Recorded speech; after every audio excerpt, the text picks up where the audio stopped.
start this session with a word of prayer. Amen. So let us bow our heads and let us pray where we are. Gracious, loving Father, be with us right now as we enter into your word. Give us understanding. Bless us with the faith of Jesus Christ upon our hearts. Help us to do your will, to glorify your holy name, to testify that thou art love, to testify the first great commandment, because the end is near, even closer than we think.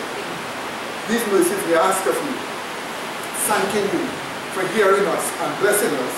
Amen. Amen. Okay. We want to touch today study by the name of the destructive concept. And we want to go right back to the first sin, the very first sin in the universe, and understand a little bit more about it. So, our study today.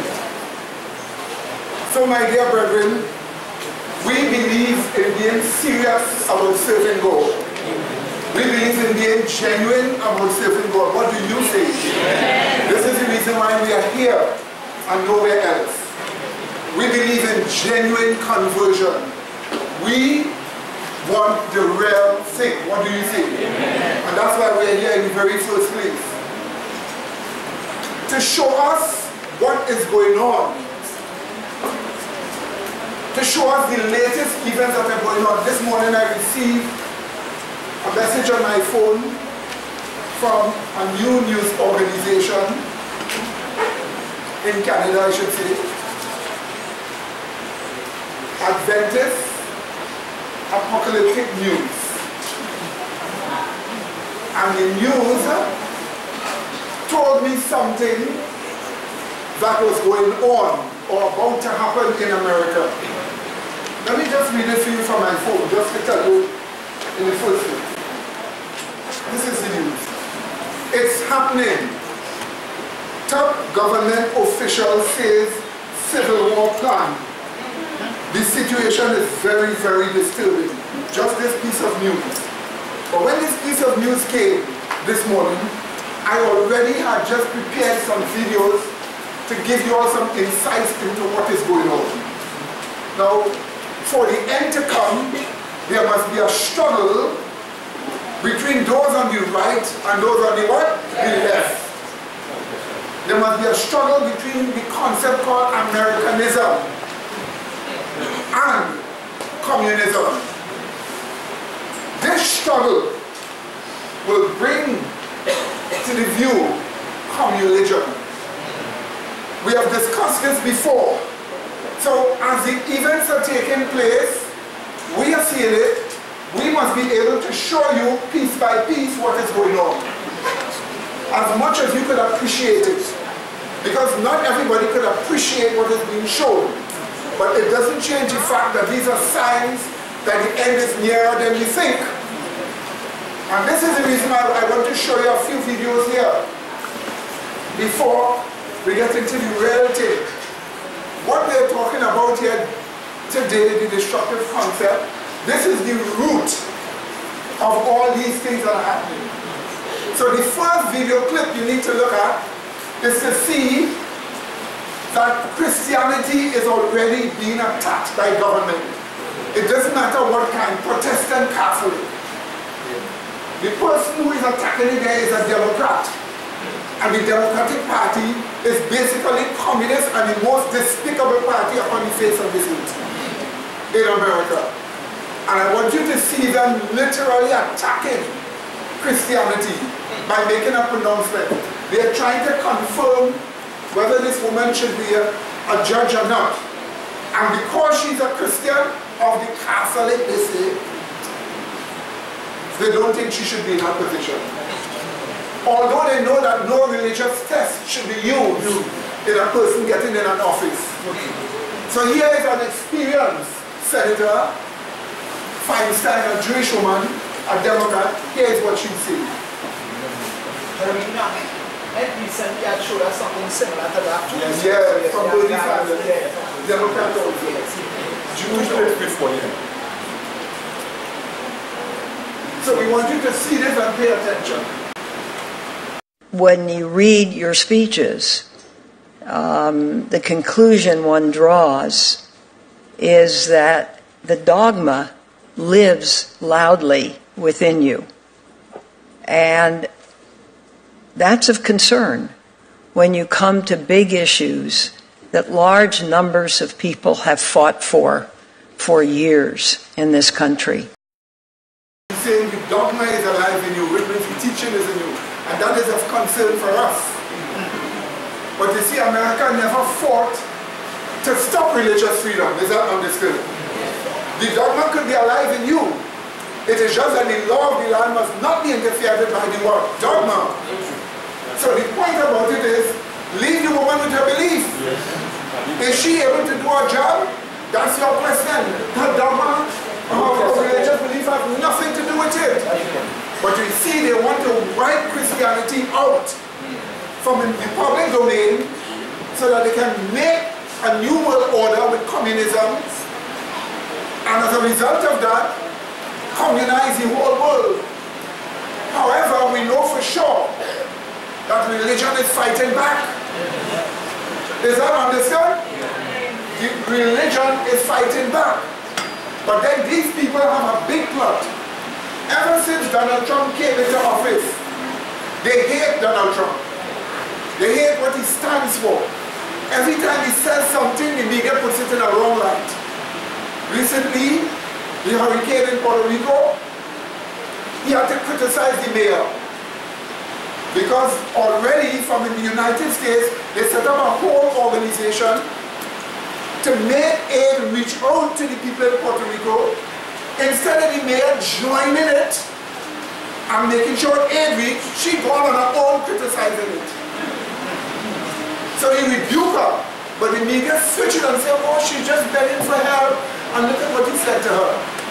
They didn't show what she was doing that was hindering the aid from coming to the people. And incidentally, Puerto Rico is in a very strange situation. It is one of the few countries in the world, an American territory, where you cannot borrow money for yourself. You cannot make loans for yourself. The international bankers have Puerto Rico on its control. They should thank God for Donald Trump because he wiped out all their debts. They owe billions of dollars, and as he went openly, he said to your friends on Wall Street, and he called Goldman Sachs. Goldman Sachs, he wanted to destroy Greece. So in other words, why do not all the debts in this country could start afresh? They don't have to pay anybody any money after all this is destroyed. They should be thankful. So you see, the left hate Donald Trump. So they have a plan come November the 4th to create a whole revolution in America with violence and murder. I have two films here. This lady explains it. The next film, they went in secret and filmed some of the Antifa members, showing people where to hide a knife, how to pull it and stab people up. It's all here. So we want you to see for yourself what is coming. I got the news, it is confirmed. They planned trouble. The shooting of the 50-something people was part of the whole plot. And there was more than one shooter. And not just only that, the man is a 65-year-old man who never used a gun yet. So how would he know to kill so much? And wound more than 500? Not just only that, they found Antifa paraphernalia on him. Which means he's Antifa, and Antifa in America claim responsibility. And ISIS also claim responsibility. So now they are recognizing there's a merging going on between what? ISIS and what? Antifa. That's trouble. So you have to know that your day of peace in the world is going. Trouble is coming. While you think you're going to have plenty of peace in this world, it's going. Are you listening to me, my dear brethren? Yes. That is the reason why you need to be a Christian of genuine quality. Of what? You need to be genuine. It's time to stop playing the fool and to be realistic, to really mean it. Yes. Because that is what this church is to give you the help. If you really mean it, what do you say? Amen. You can't do anything to help somebody who don't mean it, because you can't force a person to be righteous. Amen. But if you really mean it and you want to be righteous, we can help. Amen. And we are going global. Amen. We are going global. Let me just show you something. I shouldn't show you this, but I'm tempted to show you this. Our brethren working hard in St. Vincent, our first produced book, Systematic Theology, printed in the United States of America, colored, and will soon be available in Amazon, a colored book for only $9. Anybody, anywhere in the world can get their hands on it. What do you say? Colored. And the original one is here too, if you please. Everything is there. So each person can have their copy as a textbook to use it wherever you are in the world. What do you say? And they are also, I am told, brethren are working with a Korean to get our literature translated in Korean language. Is that understood, my dear brethren? They are going global. And the other one are evangelicals, born again Christians. Full book, 180 something pages. If you map index alone for you to find various things. I have to proofread them finally. Okay? But you know what is a good thing? This wouldn't cost more than $5. On the internet, more than $5 on the internet. €5. So we are starting now. These have been printed in the US. It was sent here for us as an example. This just shows you we are going global. You wonder, how will the world study Revelation 13? Just like this. In fact, quickly,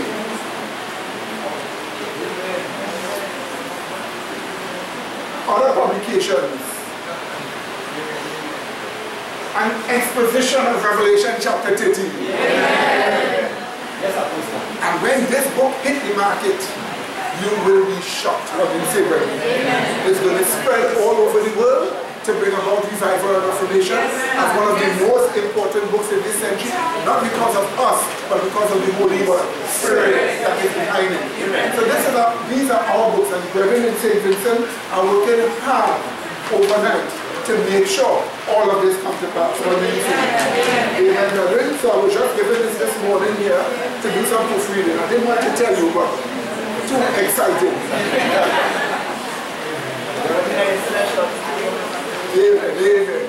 So, observe here what is going to take place. Terrible.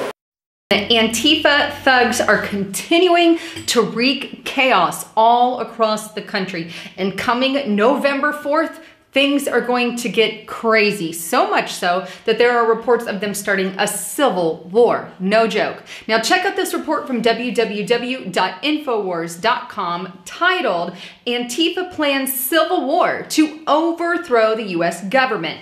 Violent, and I mean violent, far-left group demands that Trump regime be removed from their power. Now, I did a report on this group quite a few weeks ago and just the devious maneuverings of this organization.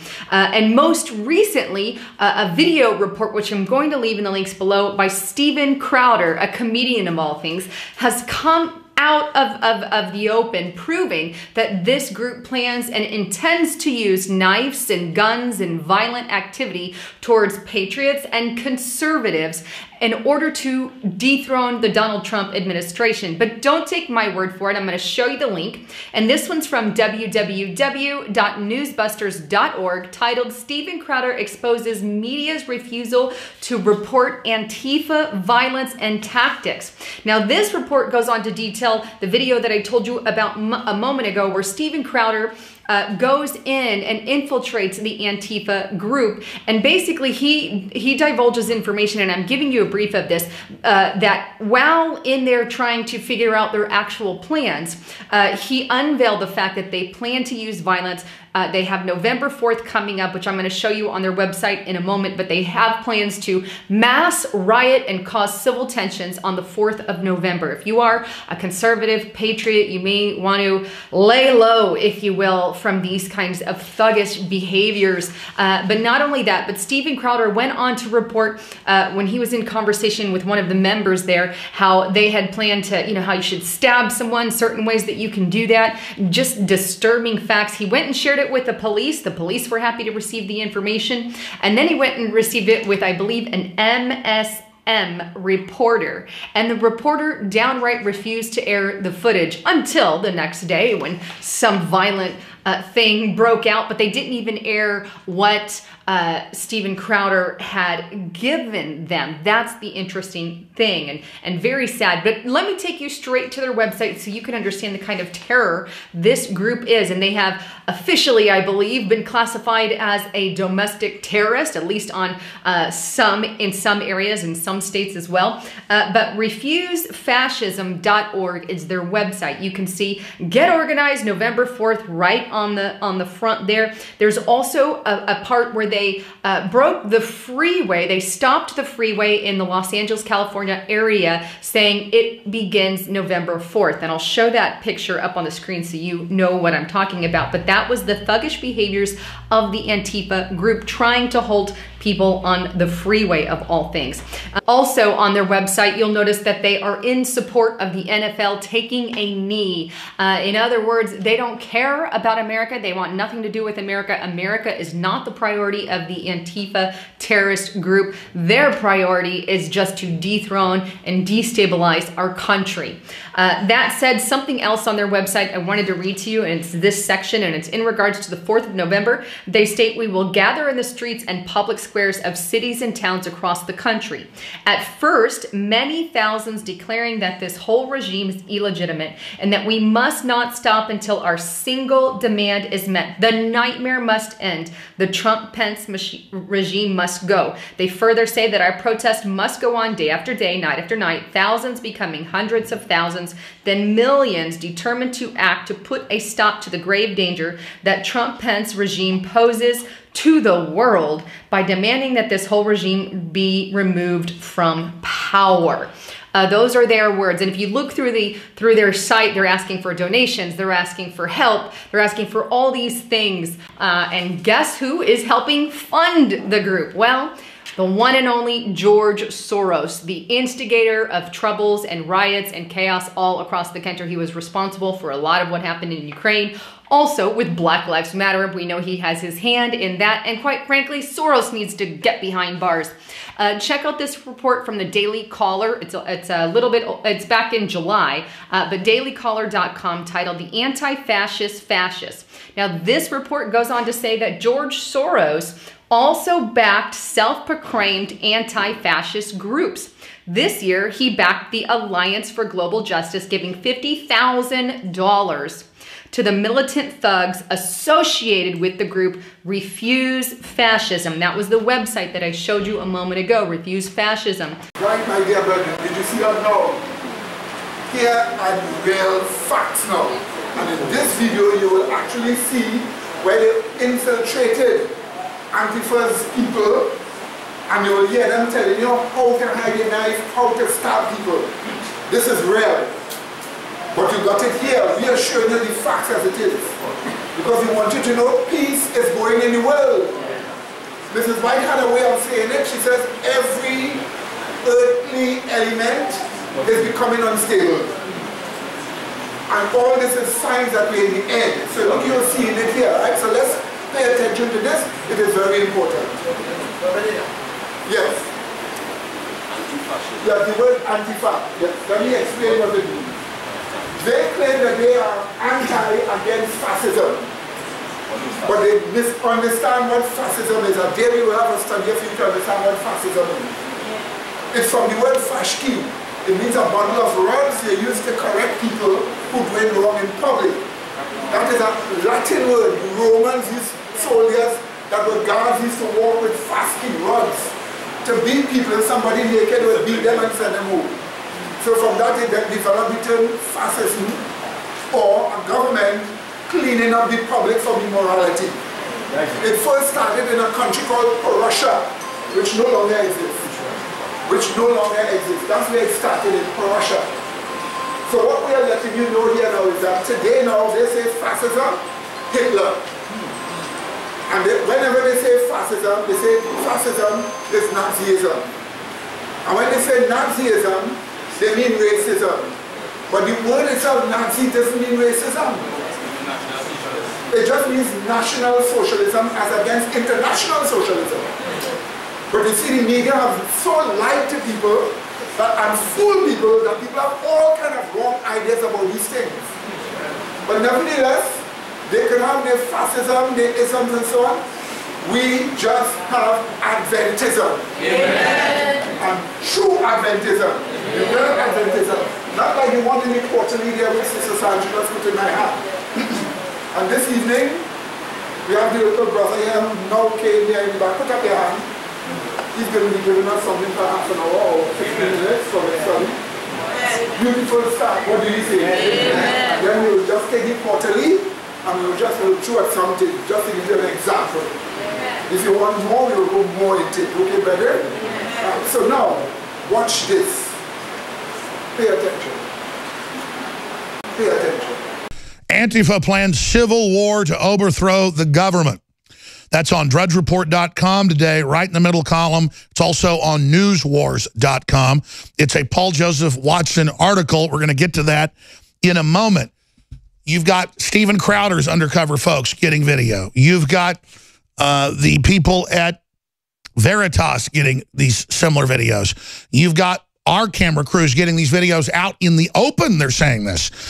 We have a flood of Antifa saying they are preparing with weapons, knives, guns to kill conservatives, patriots, and white people en masse.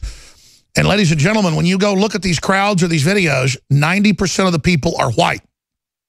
I don't want to demonize white people. I don't blame any group for what other people in the group do, but it's a fact that it is weird social justice warrior, crazed, self-hating white people that are trying to ignite a race war in America. But I'm digressing. They're planning a civil war. They're pushing it in the NFL. This is all being directed, and they want to make it racially based, where if you're not a liberal, that means you're a Nazi, so you deserve to be beat up, you deserve to be fired, you deserve to be thrown out by your landlord, you deserve to be killed. It's called a cultural revolution. It's a Mao model. You go to UT, where they have the Red Guard that openly march with AK-47s in Austin. They've told me to my face, you wait till the revolution starts, you're dead, Jones. And they've been beavering away behind the walls like termites forever, and now they're just spilling out. Imagine you are an officer, just graduated from Army's West Point. And at graduation, you have a hat saying communism will win. They've got the big banks. They've got the mainstream media. They've got everything. And they believe they're invincible. And that's why they're coming out in the open, because they're getting ready to D-Day. They're getting ready to launch their attack. Antifa Army lieutenant radicalized under Islamist's West Point advisor. Dan Lyman, newswars.com. What an important article. Devout communist planned revolution on U.S. soil. He's saying violence. We're going to kill people. We're getting ready to do it. He's prepared to lead the attack. He's wearing a Che Guevara shirt underneath his dress uniform. And he was taught this at West Point. A U.S. Army lieutenant exposed himself as a radical communist on Twitter last week, prompting a firestorm in the new media and the deep dive into his background, revealing that he was closely mentored by an Islamicist professor. Look at the former CIA director. Look at the former intelligence director. All of them are Wahhabis. You can't make this up. Sorry. A deep dive into his background, revealing that he was closely monitored by an Islamicist professor at West Point. InfoWars was one of the first to break the story of Second Lieutenant Spencer Rapone, who posted photos of himself in dress uniform, flashing a sign that read, "Communism will win," and proudly bearing a Che Guevara shirt beneath his military jacket, even though Che Guevara said Mexican Indians were cockroaches. Rapone is now under a former military investigation, but not for what he was wearing. The stuff on his Facebook says the violence is coming, get ready. We're going to kill capitalists. It has been discovered that Rapone's cadet advisor was Dr. Rashid Hossein, a man with whom Rapone grew close. Ugh. They reportedly traveled to India together. Oh, good Lord. According to examinations of Rapone's online history, his metamorphosis into an anti-American revolutionary appears to sync with the development of the camaraderie with Hossein. I can't read anymore. Everybody should be aware of it. Here is part of that report. And remember, this was all given to the media weeks ago. We reported it a month ago plus from our sources. This was all given to the media, just like all the election fraud news, all of it. And they chose not to run hours of this sensational stuff. And the police are doing nothing. Because, you know, that's American pie now, is dirty communists and Antifa fascists that want to go out and hurt people. And they're planning violence and mass murder. See, nowadays, Charlie Manson wanted this back in the 60s. Nowadays, Charlie Manson would be a congressman. He'd get up there and talk about killing white people and how they're the devil, or black people, or vice versa, with a swastika between his crazy eyes. Helter-skelter, and they'd say, oh, make that man a congressman. Here it is. The idea is just plain clothes and hard tactics, and I don't think they'll know what hit them because they're not prepared for what we're planning. Here, you're gonna take the knife. How much In order to get in with the Antifa crowd, we had to infiltrate their private groups. After news broke that they were officially classified as a domestic terrorist organization, they pulled everything in much closer to the chest. They started vetting people, becoming paranoid about spies. They demanded we meet with them in person, installing a cryptic messaging app onto our phone, which they used to organize. So I just met with the guy, and he installed a super secret encrypted messenger app on my phone, and they immediately took roll call, using all pseudonyms such as Firebird, Ski Mask, Xavius. Yeah, everyone except for Will. Yes, Will, whom we immediately identified on Facebook. Will also boasted of his sawed-off shotguns and armory in his trunk. At least that's what he said. I have a toolbox full of shit. Did you bring your gun? I have, like, on the border between just a regular rifle and an assault weapon and a sawed-off style shotgun. Shit is the fan. Yeah, like supplies. last ditch here. Blue Subaru with a dent on the side, on the driver's side. That's mine. So remember, just as the local authorities will remember, this is Will. What happened to you, Will? And then I've got a handgun. Yeah, we got 2 AKs covered. If you go down to like the military surplus store, the Navy surplus store, whatever, you can get like a K-bar for like $30-40, and it's just a combat knife. It's a fixed blade, 5 inches or so, but it's just you strap it on your leg and you're good to go. I mean, this one's like tiny, so you have to really stab them. Shit is the fan. Yeah, and like last ditch is gonna be Blue Subaru. lure them down here. Whoa, hold. Luring people to their cars with sawed-off shotguns and handing out knives and shivs. This went far beyond a goof, and we needed to get Nake Jared out of there. Good thing the man's got a quick mind. Is there a place to shit around here? I don't know this campus. And to the right. All right, I'll be right back. You guys gonna be in a few minutes? Yes, at the risk of being called a snitch, Nake Jared immediately turned the footage over to the authorities, who were already aware of our presence there, by the way. Turns out they'd been tracking this pansexual / transgender queer with an axe to grind for a while, and they were grateful for our footage. The media, on the other hand, who you think would jump on a story like this, well, their response is what's most disturbing of all. He was just down there at President's Circle, and they were handing out sharp objects to stab people with, said they had someone come in with an AK. Why did it take 2 late-night hosts, comedians, to find this out? You know what? I wish you guys luck. Even being shown the footage in the presence of police officers to confirm authenticity, they walked away. Also, I should note, this is Dan Harris from Nightline, national ABC News. He knew about the footage and the whole story, too. I offered it to him and asked for his card. He did not give it to me. We were delivering a story to local and national. What you see here, my dear brethren, the media don't want the footage because they are covering up for the people. And that's why the leftist media have been attacking Donald Trump. They are all part of the whole scheme. Now when the violence breaks off, blame Trump. But make sure a lot of people die as they seek to get rid of Donald Trump. So trouble is coming. They plan November the 4th for this. So we showed you all the secret footage that they got, which they showed to the police, and the police said we were tracking them, and they were glad for the footage. So trouble is coming. Are you watching at what we're telling you here?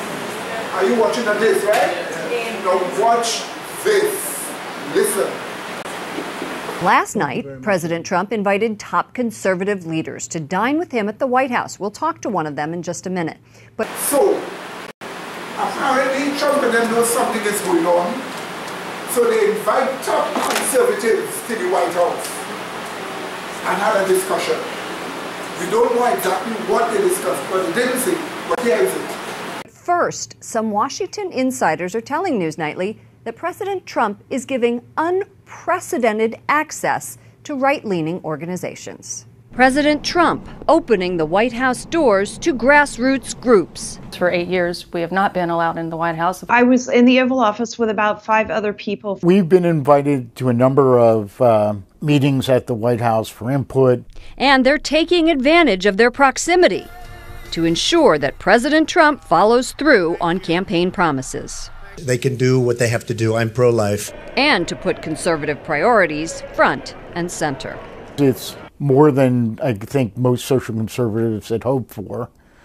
I think that particularly in the area of pro-life, it's been consistent and strong.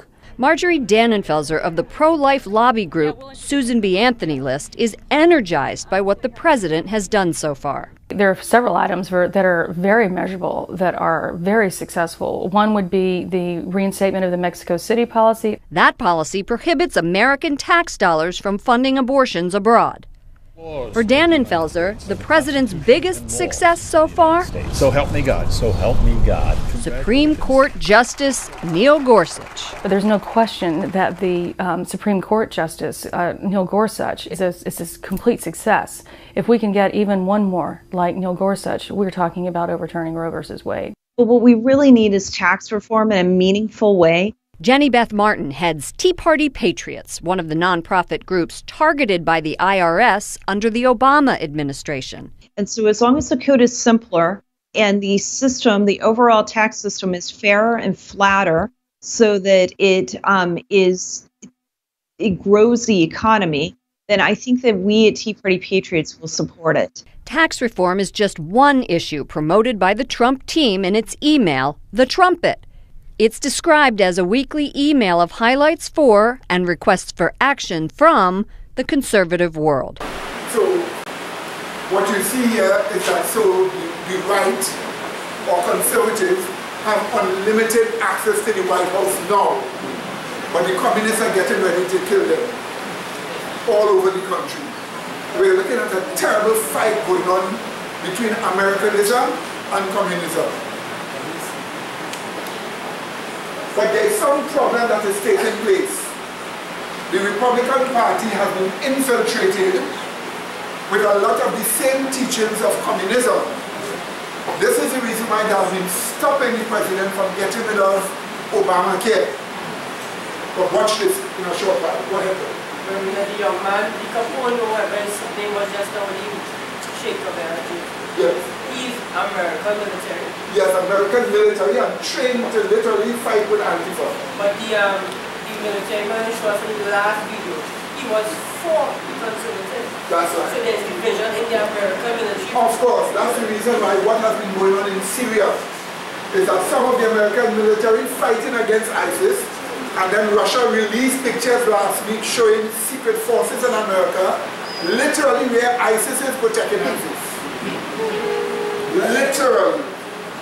About 10 to 15 pictures from satellite showing that. So there's a division. So it means to say trouble is coming.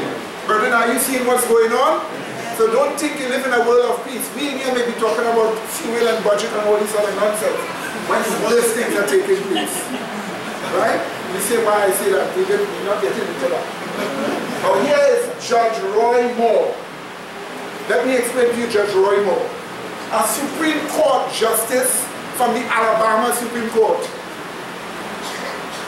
There was a 10 commandments that have been there in the city in Alabama for years. The socialists wanted it moved. He said, no, it is stayed. And he fight for it to stay. They come by night and they remove it. So this justice went on his own, built a whole 10 commandments and put it back. They get on until they fight him, they remove him off from his job. This is the kind of Americans that have Americanism.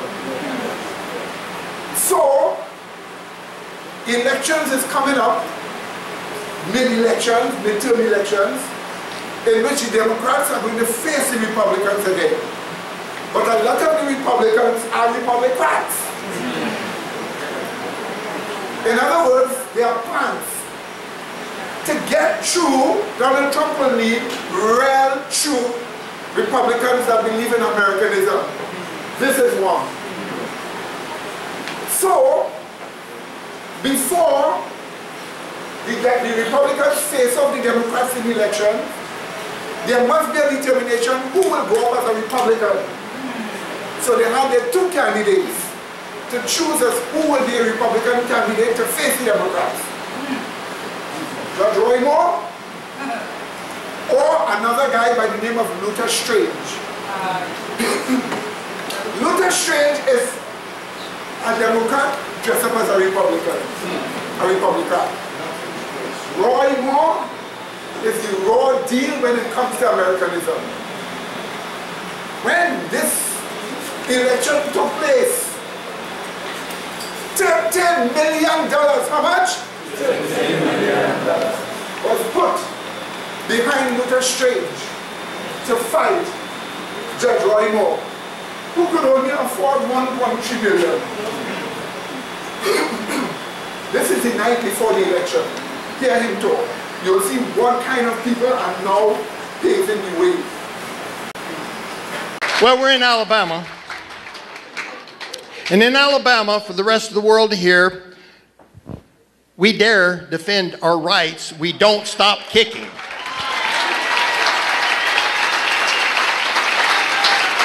And they talk about the law. You know, the law requires you, says you should stand and put your hand over your heart. That's in the 36 USC 301, last amended in 2008.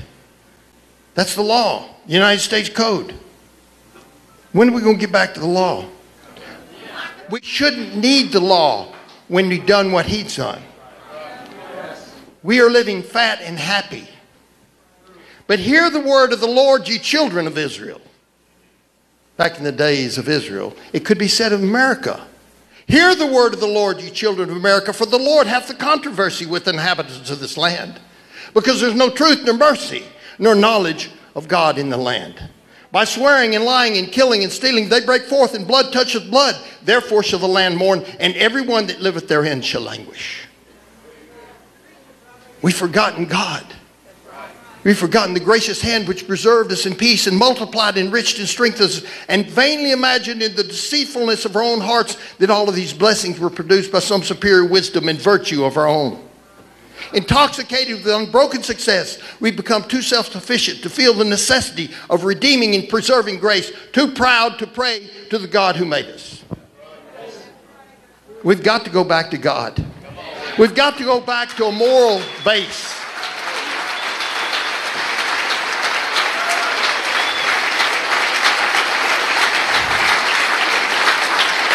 You know, it's a great honor for me, and you put yourself in my shoes. I'm just a country boy from North Alabama.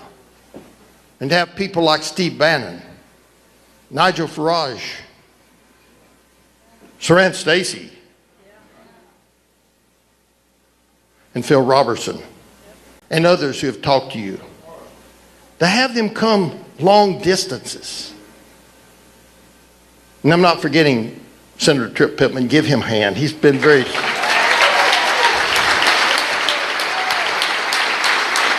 But it's an honor for me. But I'm going to tell you, I would gladly have declined an honor to which I find myself unequal. I have not the calmness and impartiality which the infinite importance of this occasion demands. I will not deny the charge of my enemies that resentment for the accumulated injuries of our country and an ardor for a glory rising to enthusiasm may deprive me of that accuracy of judgment and expression which men of cooler passions might possess. So let me beseech you then to hear me with caution, to examine without prejudice and to correct the mistakes into which I may be hurried by my zeal. That was Samuel Adams on August 1st, 1776. When he's explaining to the people of the country why they even did the Declaration. Why they did it. And we've forgotten. We've forgotten it's all about God. We have explored the temple of royalty, he said, and found that the idol that we bow down to has eyes that see not, ears that hear not our prayers, and a heart like the nether millstone. But we have this day restored the sovereign, to whom alone all men ought to be obedient. He reigns in heaven and with a perpetuous eye beholds his subjects, assuming that freedom of thought and dignity of self-direction which he bestowed upon them. From the rising to the setting sun, may his kingdom come. We need to go back and learn our history.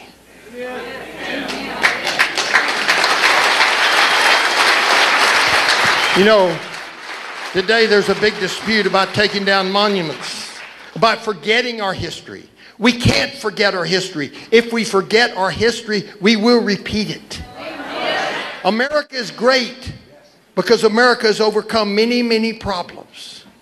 And when we take an oath to that flag, Pledge of Allegiance, or when we stand up and sing the national anthem, we should be proud that we live in the greatest country of the world.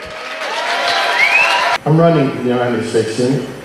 Tomorrow is a very, very important time. This election is critical to this nation. For whatever reason, God has put me in this election at this time, and all the nation is watching. All Washington is watching to see what the people of Alabama do tomorrow.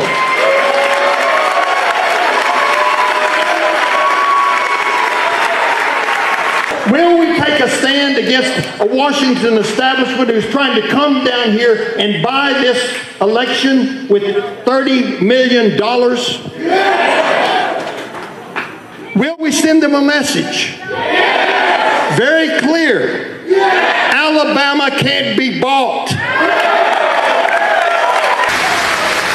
To lead the rest of the country. I talked to someone yesterday who's waiting to see what happens here to decide if he will run for the Senate. They're waiting to see, because if they can't beat me with $30 million, and we've only had about 1.5, if they can't beat me, then there's a crack in the dam. And then the whole thing falls. Mitch McConnell needs to be replaced.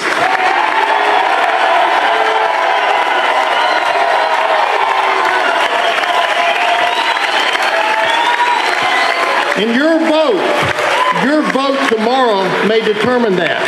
So get your friends and get your neighbors and get them out. This is a very important election, not just for me. Men come and go. But when God gives you the opportunity to make a difference, you should seize upon it. And this is Alabama, and there is no better place than Alabama to do that.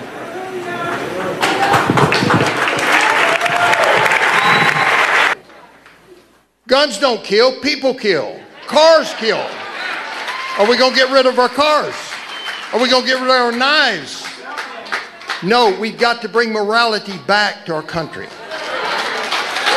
People ask all the time, how's this happening? And I tell them, it's not because of my campaign. It's not because the people around me, they're great people. But God is in this. Does that mean I will win? No. I don't know what God means of anything, but I do know His hand is upon us. And whether we win or lose, we'll continue to fight to bring this nation back to what it once was. Well, thank y'all for coming tonight. May God bless you, state of Alabama, United States of America. All right, so this is his speech the night before the election. You see Christianity quoting the Bible fluently by heart. This is the new Republican. Will the new Republican beat the Republicans? Next step, let's see a victory speech. An Alabama Republican primary outsider is warning America's moral foundation is buckling. Former state Supreme Court Chief Justice Roy Moore declared last week that American society is destabilizing because the nation has abandoned God. Moore diagnosed America's ills and offered a prescription for its healing, saying, quote, crime, corruption, immorality, abortion, sodomy, sexual perversion sweep our land. When we become one nation under God again, when liberty and justice for all reigns across our land, we will be truly good again. Moore is currently running against GOP establishment pick Luther Strange for Senate. There's one you don't see up here. Let me just tell you, he's done more for my campaign than anybody. And that's Almighty God. I want everybody to understand that when I talk about God in this campaign, I've never prayed to win this campaign. I've only prayed that God's will be done. Because I think you can sometimes win on your own, and it's not a good thing. And sometimes you can lose, and it's the best thing. But the best thing we can do is put it in the hands of the Almighty. And as Saran was saying, there's nothing too great for God. For one day every valley shall be exalted, and every mountain or hill shall be made low, and the crooked shall be made straight, and the rough places plain, and the glory of the Lord shall be revealed, and all flesh shall see it together. For the mouth of the Lord has spoken it. The voice said, cry, and he said, what shall I cry? All flesh is grass, and all the goodness thereof is the flower of the field. The grass withereth, the flower fadeth, because the Spirit of the Lord bloweth upon it. Surely the people is grass. The grass withereth, the flower fadeth, but the word of our God shall stand forever. You know, we're put here on earth for a short time. And for that short time, our duty is to serve Almighty God and to acknowledge Him in all things. I've just been I've talked to the governor who's congratulated me, Governor Ivey. I've talked to Mr. Strange, who has recognized that I won and that he would work with me. I've talked to Senator Lee, Senator Paul, Rand Paul, and Senator Cruz, and various others that are important in our government. Together we can make America great. We can support the president. Don't let anybody in the press think that because he supported my opponent that I do not support him and support his agenda. As long as it's constitutional, as long as it advances our society, our culture, our country, I will be supportive. As long as it's constitutional. But we have to return the knowledge of God and the Constitution of the United States to the United States Congress.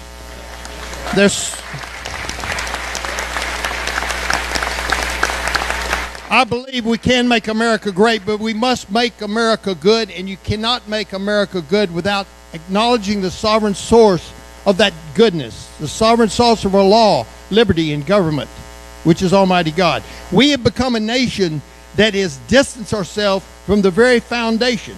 Washington said that of all the dispositions and habits which lead to political prosperity, religion and morality are indispensable sports. We've got to recognize that we've been separated by something that separation of church and state doesn't stand for. It doesn't separate us from God. Nothing can separate us from God. We are one nation under God, and we can become one nation unified. There's so much division in our society. Protest, demonstrations, mobs, racial strife.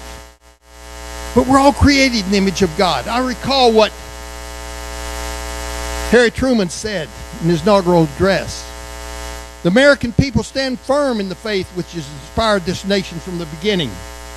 We believe that all people are created in the image of God, and from that faith we will not be moved. We've been moved, but we can move back.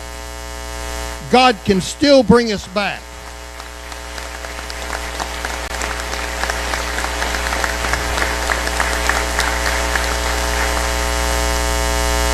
You know, the Constitution has been my life. I was sworn many, many years ago to the United States Constitution on the banks of the Hudson River as a cadet at the United States Military Academy. I fought in a war to defend that Constitution. I fought in the courts against liberal judges that have usurped their authority on that Constitution. And I'll fight for you at the United States Senate. I'll fight for the people of this state and of this nation who want to bring our country back to its greatness. And we can, and we will. And thank you very much for your support.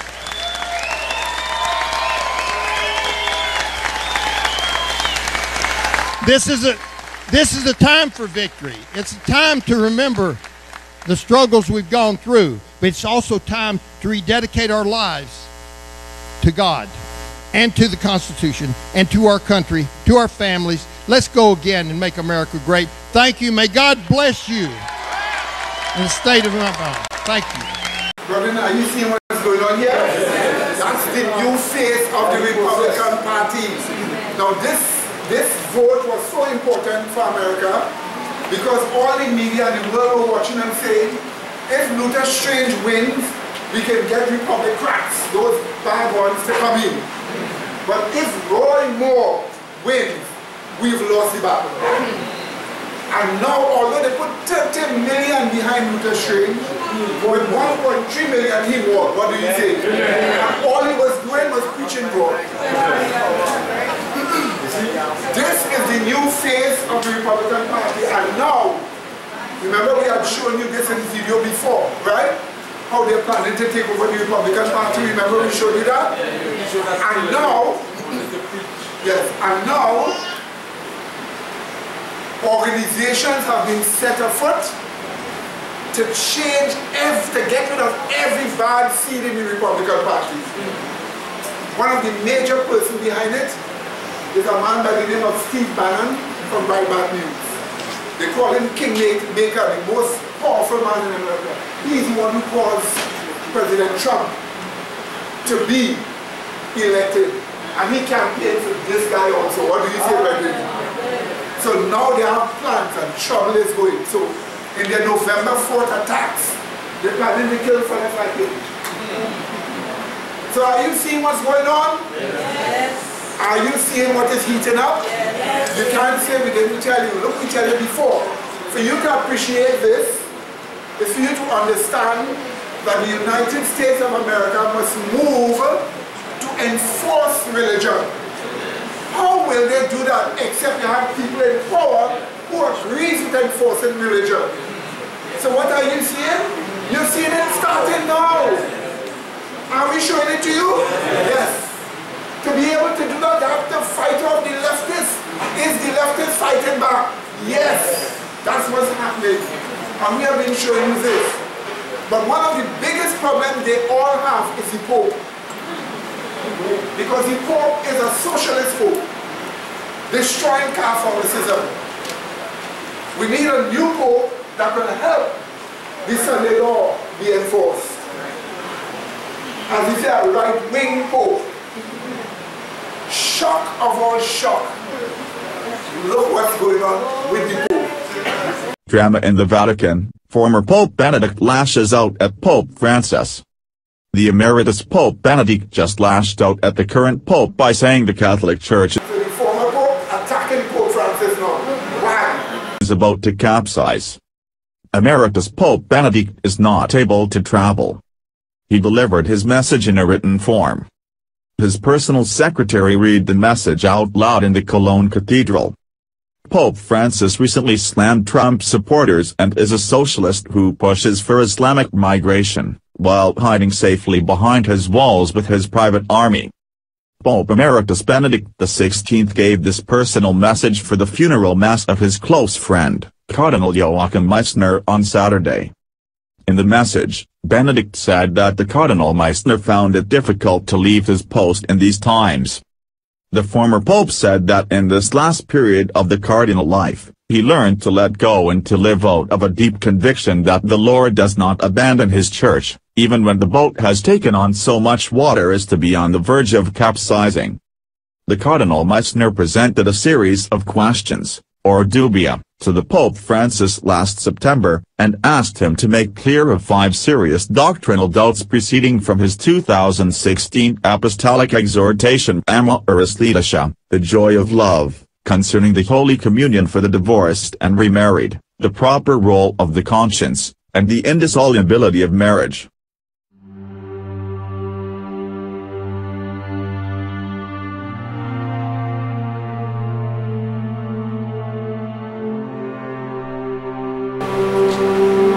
Read this one.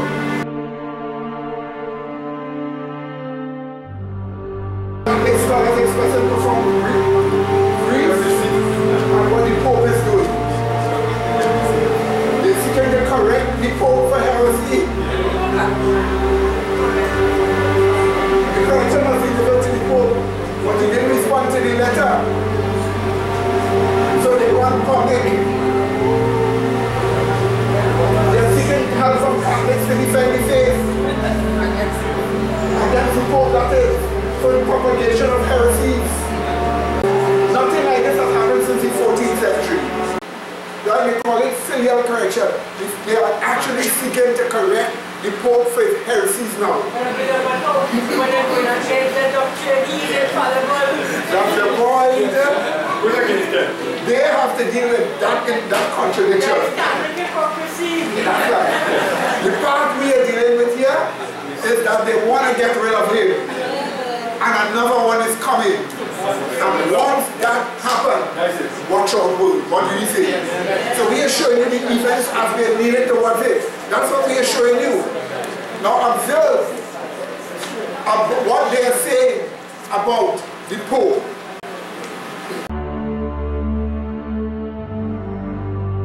Pope Francis declares allegiance to Satan. I think that's a fair statement when he says Christian roots are bad and Jesus was like ISIS. He's openly declared his allegiance to Satan. He's come out of the closet as a servant of Baphomet. Let's go to the clip.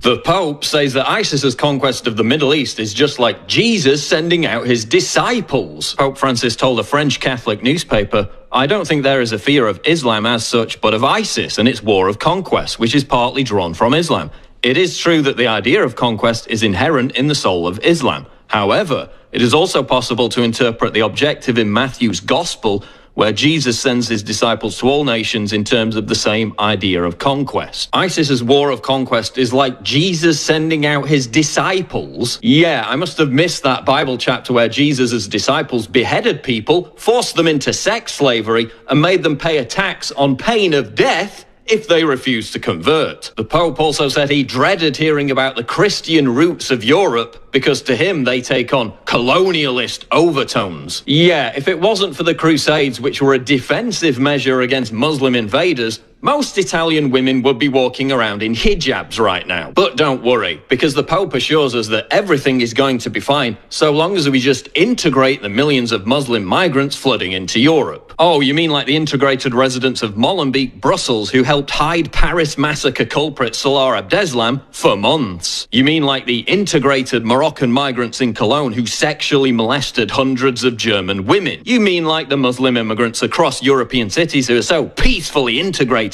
that police are afraid to even respond to crimes in their ghettos because they'll get attacked. Yeah, how's that integration working out for you? According to the Pope, this integration also includes Muslims interbreeding with Europeans to fix our declining birth rate. Yes, he actually said that. Muslims pouring into the West to breed with Europeans. Now, where have I heard that before? We will give them fertility. We will breed children with them. Listen to this guy's accent. Because we shall conquer their countries. Oh, that's right. Radical Islamist preachers who openly advocate interbreeding as a way to conquer Europe. And all this before we even get to the fact that while the Pope lectures Europeans about allowing in millions of Muslim migrants, he lives in Vatican City surrounded by 39-foot walls that were originally built to keep out Muslim invaders. I mean, why doesn't the Pope just start reciting the Shahada and chanting Allah Akbar at this point? Listen up, Popey. Why don't you stop wasting your time washing Muslim migrants' feet, saying how awfully racist Christianity in Europe are, and actually represent your congregation? Why don't you stop lecturing us all about how evil capitalism is? How's that South American socialism working out for you? Not too good, eh? Why don't you actually do something to address the paedophiles that still infest the Catholic Church? Why don't you actually behave like a Christian by defending Christianity instead of constantly undermining it? Here are your latest church militant headlines. More than 60 Catholic leaders have signed a filial correction to the Pope. First submitted to the Holy Father August 11th, the letter was made public Sunday after Pope Francis failed to respond. The letter notes 7 heresies in Amoris Laetitia, the Pope's exhortation on marriage and the family, on which the letter seeks correction. The signatories, primarily laymen from all over the world, are quick to note they make no judgment about his personal motives and simply want him to correct any errors in Amoris Laetitia.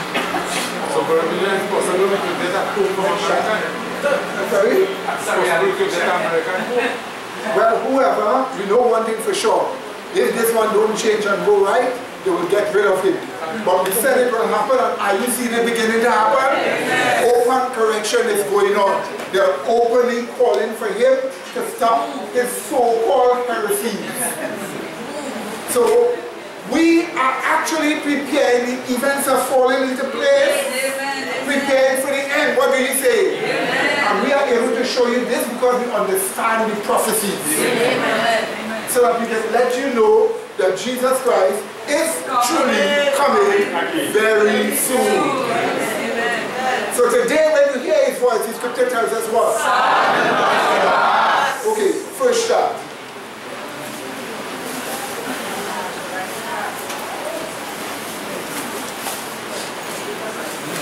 Before sin, my dear brethren, in heaven, because we are looking at all those confusion we just saw in those films. Where did it start from? Where did it begin? What was the source of all that confusion we have just seen? Where did it begin? We want to show you why you must personally acknowledge God as God alone. That is good for your life. It is good for peace in your life. It is good for success. It is good for victory. Because all problems started when angels went away from that. But it started with one angel. Are you listening to me, my dear brethren?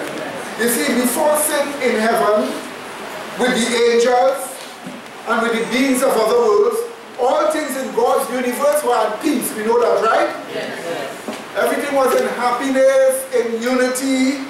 Everything was in one accord with ardent love one to another. There was no destruction in any part of God's universe. For all was at rest, singing the glory of God. Amen? Amen. This is why in Patriarchs and Prophets, page 35 tells us this about it. She said, so long as all created beings, hear what she said, so long as all created beings acknowledge the allegiance of love, that was perfect, there was perfect harmony throughout the universe of God. It was the joy of the heavenly host to fulfill the purpose of their Creator. They delighted in reflecting His glory and showing forth His praise. And while love to God was supreme, love for one another was confiding and unselfish. There was no note of discord to mar the celestial harmonies. Amen, brethren?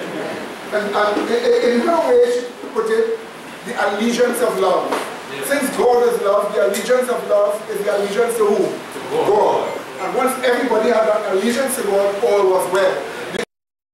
My dear brethren, you see, no angel would suddenly seek to harm or hurt or ill-treat another angel. Think about it.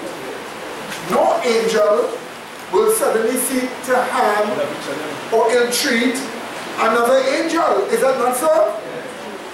In fact, if that were to be suddenly done, the problem would not have started with the actions of that angel. But it would start in the what? The mind of that errant angel. Is that not so? So think about all the angels related nice one to another everywhere. Suddenly one angel starts to behave strange. You look at the actions and you recognize, well, it's not the actions it started from. What was in the mind of that angel? That is what the Bible tells you. The Bible tells you it all starts where? So let's look at Proverbs 4:23 quickly. Proverbs 4:23 quickly. You got it? You see, this is how you know this Bible is an inspired book. Since that's where the problem begins, you get certain statements in the Bible telling you, make sure you guard the area where the problem begins. Amen? Now let's see what we are told. Proverbs 4:23. Keep thine heart with how much? For out of it are the what? That's right. It started in the what? Heart. Because that is where everything starts from. Jesus himself said that in a particular way in Matthew chapter 7 and verse 21. Let's find it. Matthew chapter 7 and verse 21. Let's find it. Again, Jesus showing the same thing. Where did it start? It started from the mind. Again, Mark 7:21. Mark 7:21. Find it in the Gospel of Mark, chapter 7 and verse 21. It says, For from within, out of the heart of men, proceed what? Evil thoughts. What else? Adulteries. What else? Fornications. What else? Murders, etc., etc., etc., etc. Did you see that, my dear brethren? So it all begins where? In the heart. Amen, brethren? This is very important because when your Bible shows you the first angel started the problem, the first angel started the problem in the mind. But your Bible is so beautiful, it even tells you before the angel acted on it what he was thinking. In Isaiah 14. Before he even acted on it, it tells us what was in his mind. Let's look and see. So from the time you're being told what was in the mind, you're being told about a concept. You didn't hear what I just said? You know when you speak what is in your mind. Amen? You speak concepts. So here's the Bible giving you it before it was spoken by the angel. Before that angel said it, so the Bible is giving you a concept, something in the mind. Because it is before he said it, before he acted on it. Let's read again. 14. 12 to 14. Isaiah. How art thou fallen from heaven, O Lucifer, son of the morning? How art thou cut down to the ground, which didst weaken the nation? For thou hast said, where? In thine heart. I will ascend into the heavens. I will exalt my throne above the stars of God. I will sit also upon the mount of the congregation in the sides of the north. I will ascend above the heights of the clouds. I will be what? Like the Most High. Did you see that? Did you see that? What does the Bible call that? That is a doctrine. A teaching. His teaching was, I will be like the Most High. Let's see that that is a doctrine that was in the depths of Satan. Look at Revelation 2:24 quickly. Revelation 2:24 quickly. But unto you I say, and unto the rest in Thyatira, as many as have not what? This doctrine. Notice what it is. It is called what? This doctrine. And which have not known what? The depths of Satan as they speak. Stop right there. So the depths of Satan was a doctrine. And the doctrine said, I will be like the what? Most High. Now to be like the Most High is God. So to be like the Most High means you have to be God what? With the Most High. So you have to be God what? With God. That was the concept that was in his mind. That was the original concept, but he's a creation. So the major concept in Lucifer's mind was creation is what? God with God, because he was a creation. Because remember, he's identifying himself. Lucifer made, but I am God what? With God. That was the concept that was in his mind that he needed to act upon. Now this shows us that the problem of sin, with all its historical and present woe, started with one concept that came into Lucifer's mind. The concept was that creation could be God with God, and that creation was God with God. Because that is what Lucifer had in his mind as his major concept. Turn to Ezekiel chapter 28. And we will look at verse 1, verse 2, verse 6, and then verse 14 and 15. This will show who they deal with here.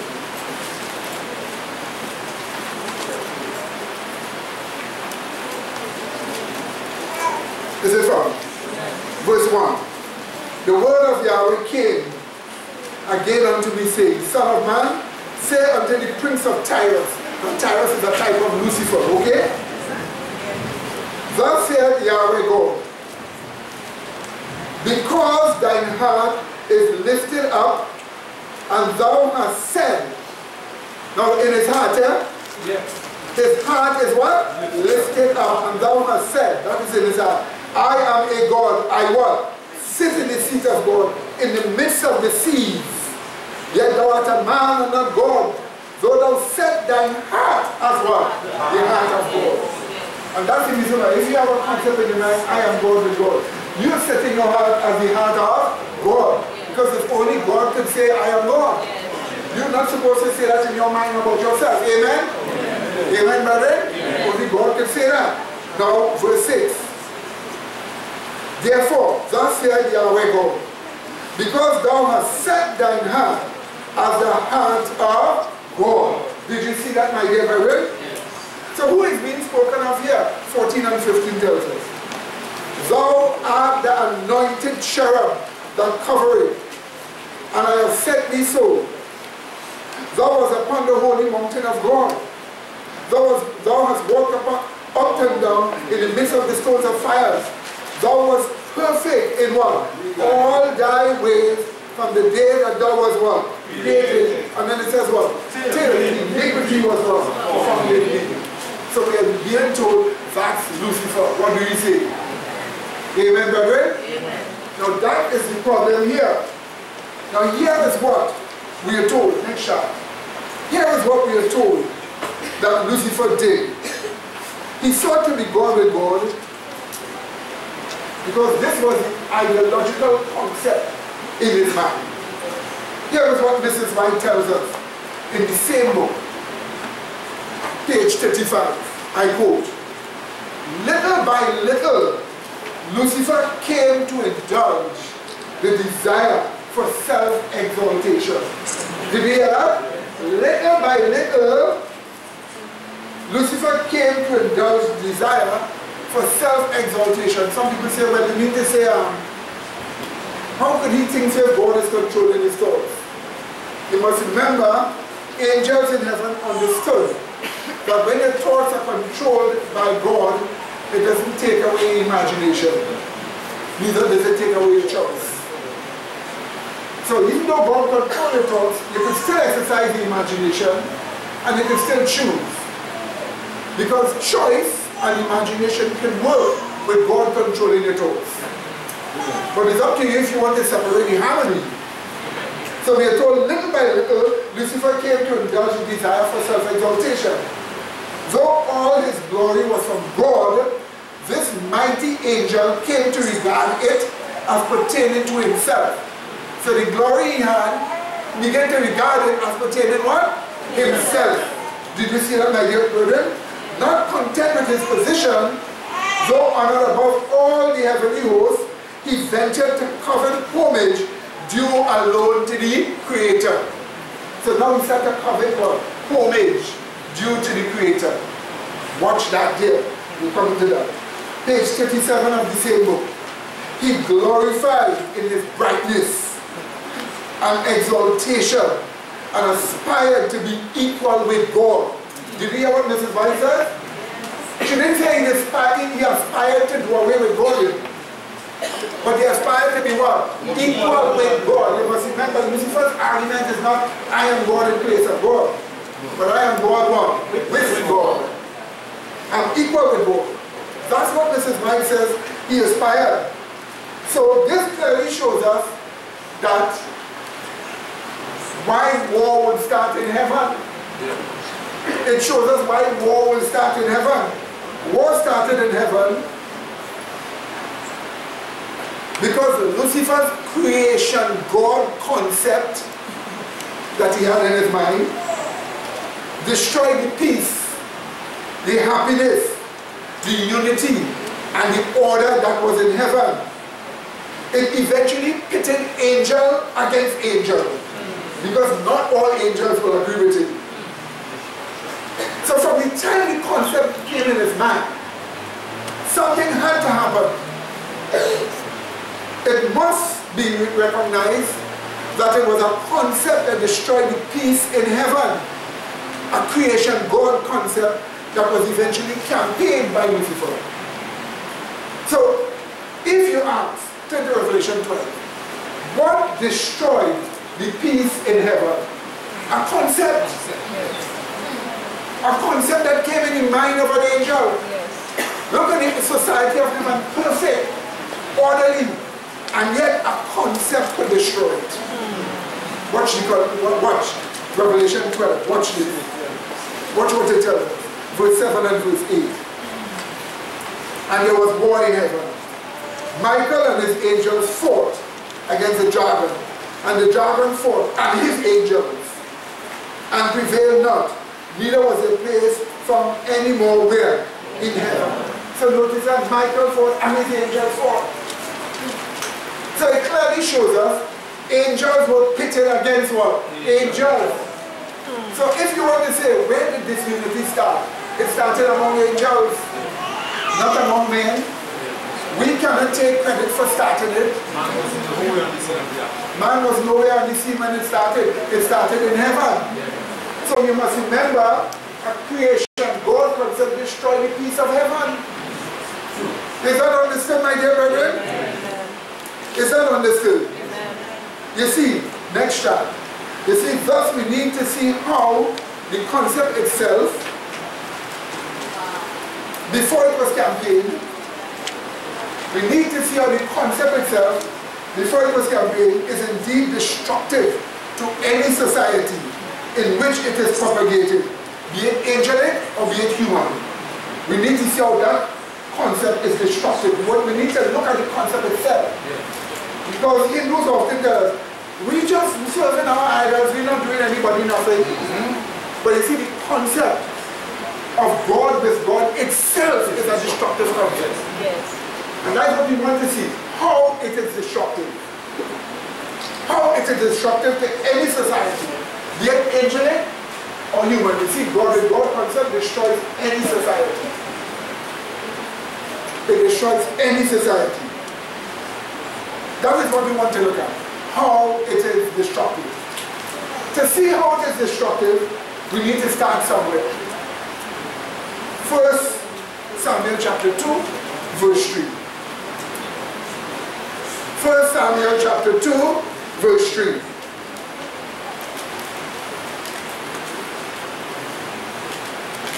Now pay attention, because we're dealing with laws here.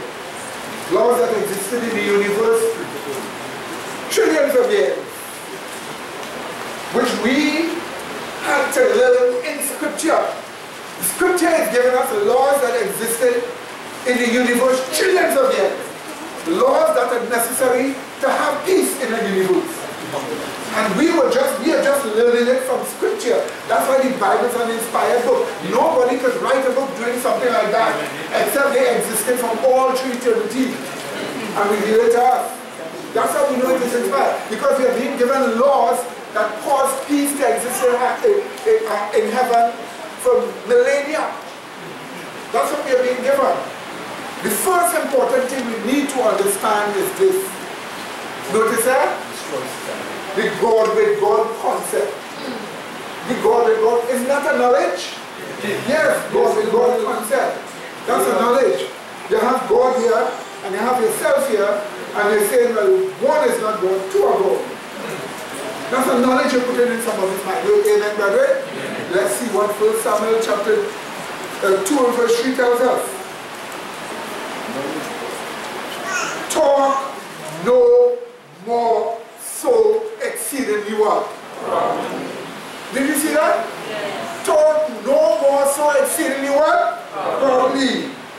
Let not what? Arrogancy come out of your what? Why? For Yahweh is what? A God of knowledge. And what? By him our. Did you see that? Yes. First thing is watch your mouth. Watch what's coming out of your mouth. God is a God of what? Knowledge. Now if you acknowledge that, you will have to ask yourself, did my knowledge come from God? Or did it just come from my imagination? Did you understand that? We're dealing with the beginning here. Where did his knowledge come from? Since God is a God of knowledge, here is what the Bible tells you about that same God that is a God of knowledge. Look at Isaiah 40. 40. So therefore, we need that arrogancy with the sign of the working of a destructive concept in the mind. Exactly. Yes. Arrogancy is just the way it is expressed in the behavior. Just the way it is also expressed in the behavior. Right? Right? Watch this now, right? Watch this. You ready for this? It says this, Isaiah 40:26. First of all, watch this, verse 26. Lift up your eyes on high, and behold, who had created these things, that bringeth out their host by number. He called them all by names, by the greatness of his might.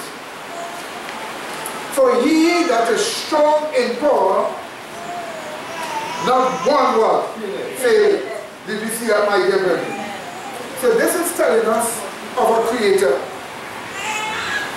It is telling you, lift up, watch. Who created? And knowledge is being put in your mind. And knowledge that somebody made all of this. Somebody called it by name. Did you see that here? Now, who is this? Let's look and see who is this one here that is referred to in this way. Go to chapter 43 now. Is it found? 11 and 12. 43, 11 and 12. Watch this.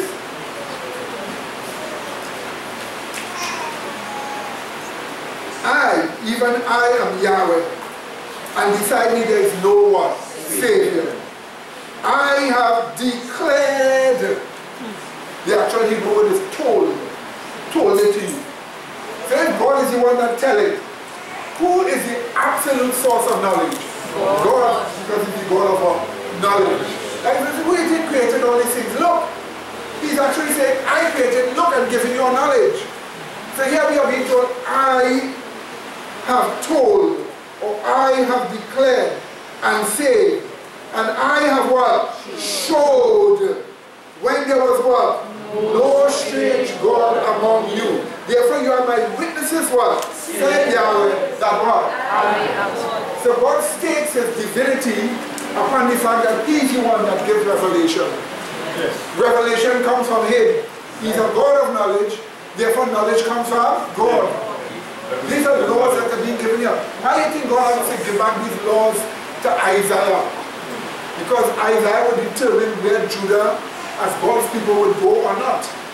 So God has to give them back the original principles. Notice what we are told here. Go to 42 now. Go back to 42. Read 8 and 9 this time. Usually you read 8, but read 8 and this time read 9 and 8. Verse 8. I am Yahweh, that is my name, and my glory will I not give to another, neither my praise to what? Graven images. Behold, the former things that have come to pass, and new things do what? I declare before they what? Spring forth what? I tell you of them. He's a God of prophecy. That's the point. Spirit of prophecy. Experience of Jesus. So you see, my dear brethren, revelation or knowledge that feeds everyone in the universe comes from God alone as his what? Prime source. So everybody in the universe, think about it, angels there. Where were angels getting their knowledge from? From God. He was feeding them. He was the prime source of revelation that came to them. And he was feeding them. We on earth have a strange experience. Because we get knowledge from sources nowhere else in the universe of what gets from. Originally, it came from who? God. He was the source of what? Knowledge. God's revelation of knowledge directed the behavior of all his creation. Directs the behavior of all creatures, especially those that are intelligent. So they cannot do anything else except but to obey God's law. Because he directs all your behavior. Now watch this. Isaiah 48, 16 to 18. 48, 16 to 18. Observe. Yeah, but when you read the part, right? Yeah. Where the truth is not matter, grace is not matter. You know, so what it is that when you read the content, you can't say that God is some knowledge substance because knowledge is information. Well, information matter is matter. So you can't really say that God has knowledge to be in any everything because truth is not those things and grace is not those things. Because you can't really perceive truth and grace and righteousness to be matter forbidden anything. It's an impossibility. Amen. Just come out. Amen. So look at verse 16 to 18. Amen. Come ye near unto me, hear ye this. So somebody's giving knowledge again. Who is that?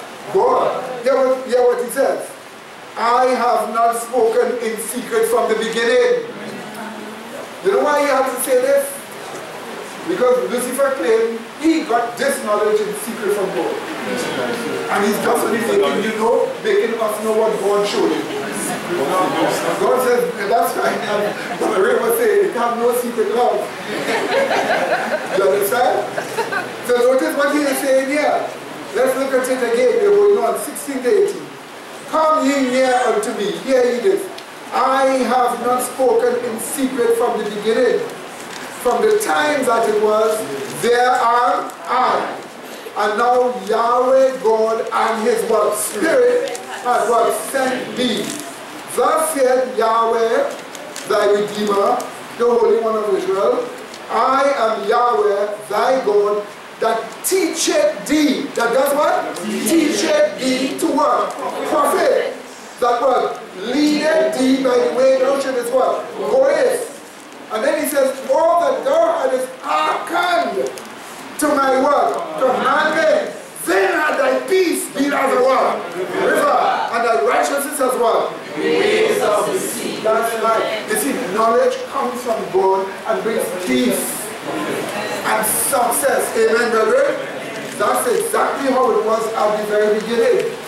So now you're asking yourself, God is a God of knowledge. Lucifer comes up with the idea that he's God of God. That's his concept. Where did he get it from? God says, I didn't speak in secret in the beginning. And when I tell you things, it is manifesting in my commandments. What did he say?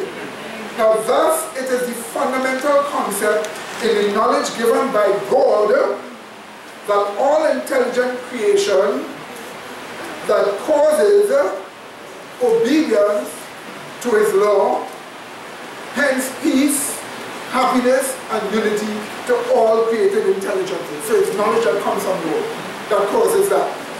Quote again, Patriarchs and Prophets, page 34. Here what this is myself. The law of love, being the foundation of the government of God, the happiness of all intelligent beings depends upon their perfect accord with its great principles of righteousness. Did you understand that, my dear brethren? So that's why you have to understand. Watch this. God gives the knowledge, you accept the knowledge, obedience to the knowledge is literally obeying God's law. What do you say? Amen. But where does the law start though? What is the first thing the law says?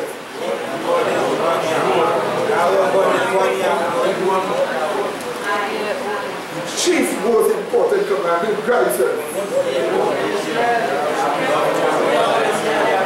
Did you see that, my dear brethren? Let's just go on a little more. Next chapter. Even Mrs. Perhaps he say it is the secret doctrine. Yes.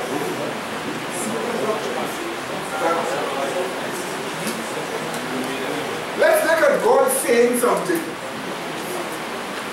Here is Jesus Christ speaking in John 17, verse 5 and verse 6. Here is Jesus speaking. You notice that God's self is identified as his divinity, his love, his nature, or his glory. So God's self. So what is God's self? His divinity, his nature, his glory. Look at this.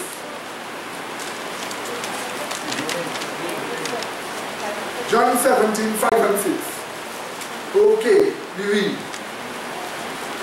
It says this. And now, O Father, Christ speaking, glorify me with what? Thine own self. What is that self? He says, with the glory which I had with thee before the world was. Did you see that? With thine own what? Self. Then he says, I have manifested thy name. So his name is his glory. His name is his self. I have manifested thy name unto men, which thou givest me out of the world.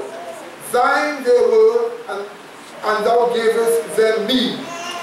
And they have kept what? Thy word. Notice, kept thy word. Did you see that? So God or Christ here is tying, glorifying his exact self with obedience. God is tying, glorifying his self with what? Obedience. In other words, God saying he is God alone causes what? Peace, what? Happiness, what? Unity to the universe. Then God comes and says, look at me. I am God alone. Guess what that does? Brings peace everywhere. Amen. Brings unity everywhere. What do you say? God saying that brings that. Watch at it this way. To exalt his self is to exalt his glory or his nature of love. This light is what the universe needs. It is this light, God saying that he's God alone, that brings peace, happiness, unity, and concord to the universe of God. This light. We just saw that Jesus Christ said, glorify me with thy glory, with my own glory, with thine own self, my glory too. The glory I have with thee. Look at Psalms 118:27 and then Psalms 48.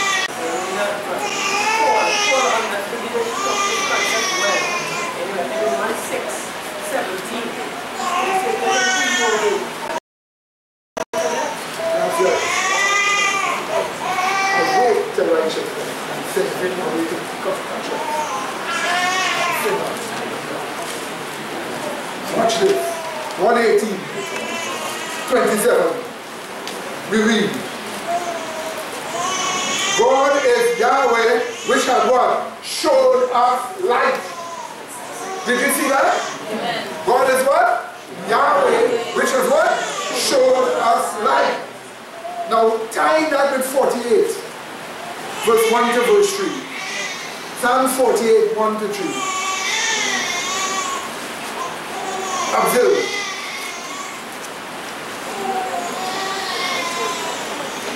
Great is Yahweh, and greatly to be what?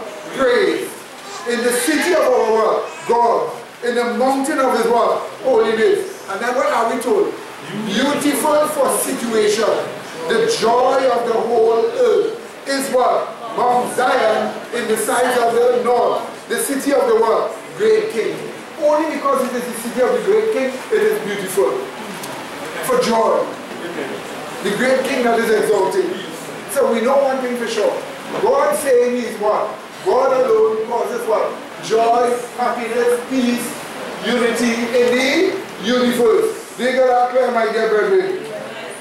Now to think about our concept, next chapter, to think about our concept of creation being God with God would be a knowledge not coming from God. Amen, brethren? Because God is a God of knowledge. Knowledge coming from his great peace and happiness. So to think about a concept, creation is God with God, would be a knowledge not coming from God, but a knowledge that is independent of God. Amen? Amen? And of course, the Bible tells us this came from the depths of Lucifer. Not God's mind. From the what? Depths of Lucifer. Yes, brother.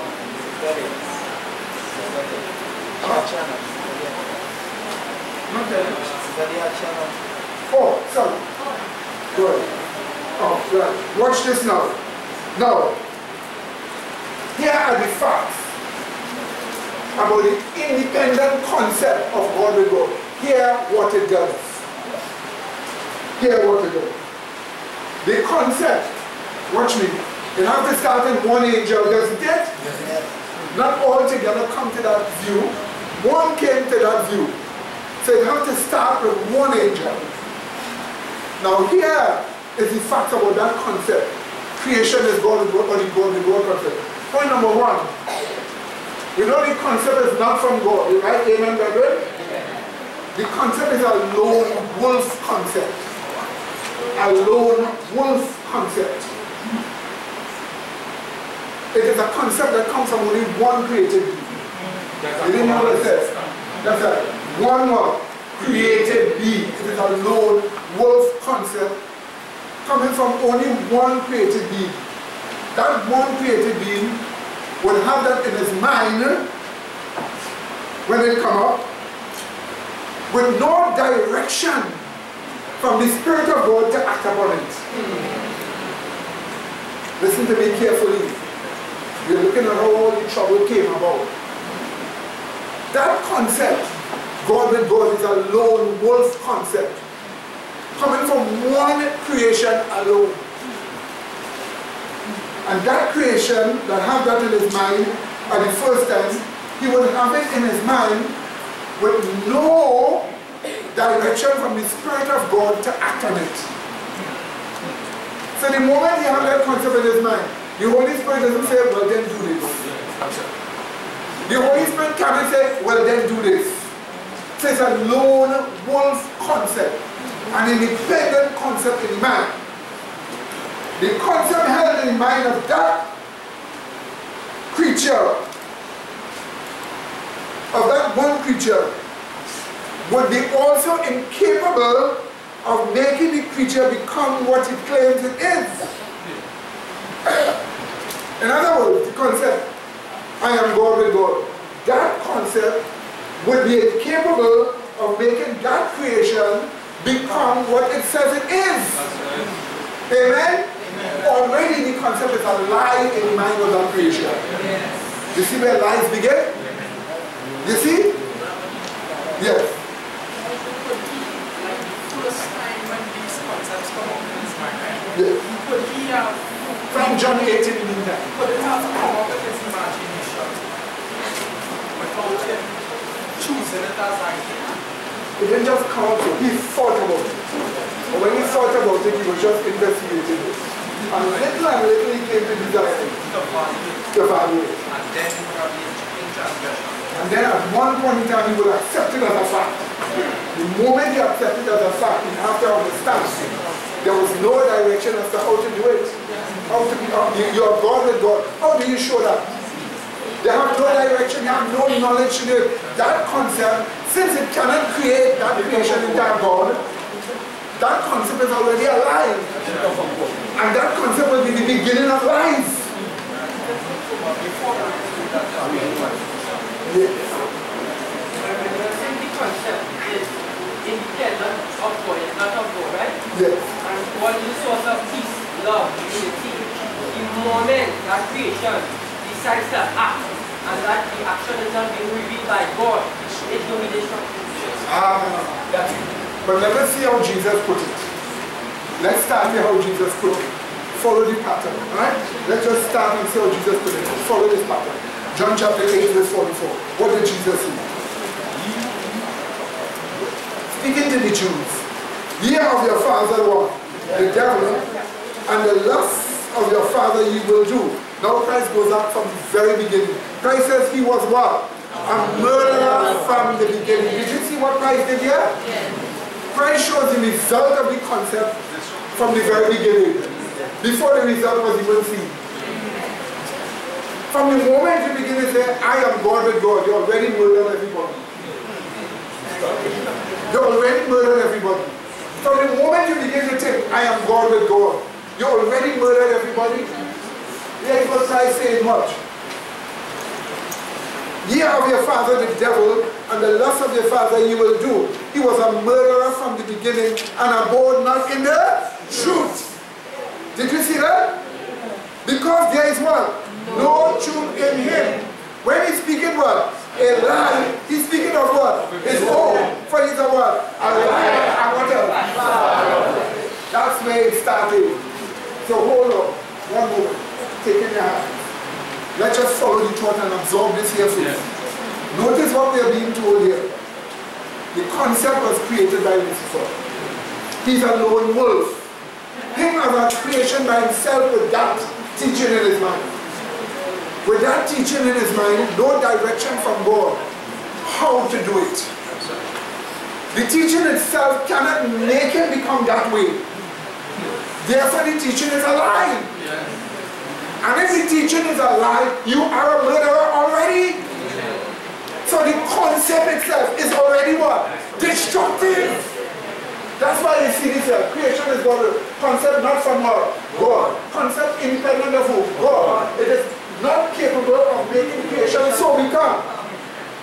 There's no direction from God as how to what? Act on it. Is that understood? But it is what it does psychologically that will cause now the big destruction upon the angels. And that's the next stage we have to do. One and then two. One and then two. Basically, Brother, and properly, that the concept of really putting things as a talisman in your mind is a real destructive thing, because the only thing that you can think of really to tell you on the truth is really that really happening in my Yahweh, in my sacred name. And if that is the case, that means God is God, God is glory, it becomes some kind of divine power within the name of Yahweh. So then it is, he did start to say his will, Lucifer is creator, his grace, righteousness, etc. You know, so the hard charismatic concept of you, or mental symbolism, really not a destructive concept, because after that you have also a different parties to go after. Because that's just one of the myriad delusions. And you have to do that because the Holy Spirit is in the universe. So you have to keep shape-shifting. That is called evolution, mental evolution. Brother. And then sister. Talk out. Sister. As you show that the concept is a lone wolf concept, and that Revelation chapter 12 and verse 7 is written, the way it is written, and it says, and there was war in heaven. Michael and his angels fought against the dragon, which is the lone wolf. It didn't say the dragon and his angels, it specifically said the dragon, showing that it was a lone wolf concept that they were fighting against. Right, exactly. And when that concept actually took over and others accepted it, then they said, and the dragon fought and his angels. Amen, amen. Next shot. Watch this number, pay attention to this. What will be the psychological state of a born with God man? Notice that angels all around you, everybody rejoicing at one, okay? That's good relationship. A lone wolf with this concept. You come up with this concept alone. Okay? The concept is incapable of making you become what it claims you are. So it is already a lie. Christ already said destructive. It's murderous. So all murders is where that concept leads to. Yes. Remember we saw it happen with what? Very quickly with Cain and Abel. Yes. Okay, remember we saw it clearly, right? Abel had a different Yahweh to Cain. Cain Yahweh was a works Yahweh. And it quickly leads to what? False concept led to what? Murder. That's what we saw in that very first example. The psychological state of such a creation that alone, this before you start spreading it, that alone holds that concept will be one of what? Mental confusion. That will be the first thing. I am God with God. You're confused. What do you do with that? You're looking at all the angels, you recognize none of them have it. Then the next type psychological state will be what? Alienation. Because you're looking at all the angels and recognize, wait now, I am the only one that has that. I am different than everyone else in the universe. So obviously the next psychological state will be what? Alienation. So then, why should I preach this? You have to find a reason, because you have no reason yet. You have to develop a reason on your own. Because so far you just come with the dogma, but you don't have a reason, so you will be devoid of what? Purpose and meaning.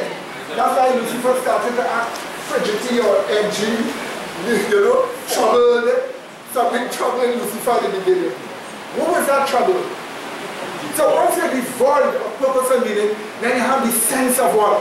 Emptiness. Did you see that? And with that sense of emptiness, the first thing begins to strike him carefully is doubt about the concept's workableness.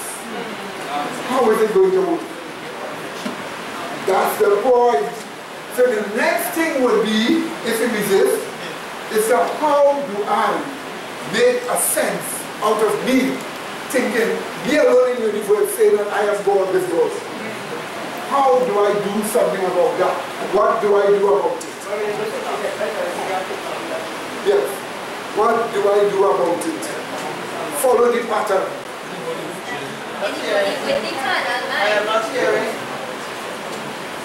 I was just saying, right? It explains why it is that anybody with the carnal mind will have this particular experience, as identified in Ephesians chapter 2 and verse 12, which says that at that time you were without Christ, being aliens of the commonwealth of Israel and strangers of the covenant of promise, having no hope and without God in the world. Right, so it perfectly describes the carnal-minded experience.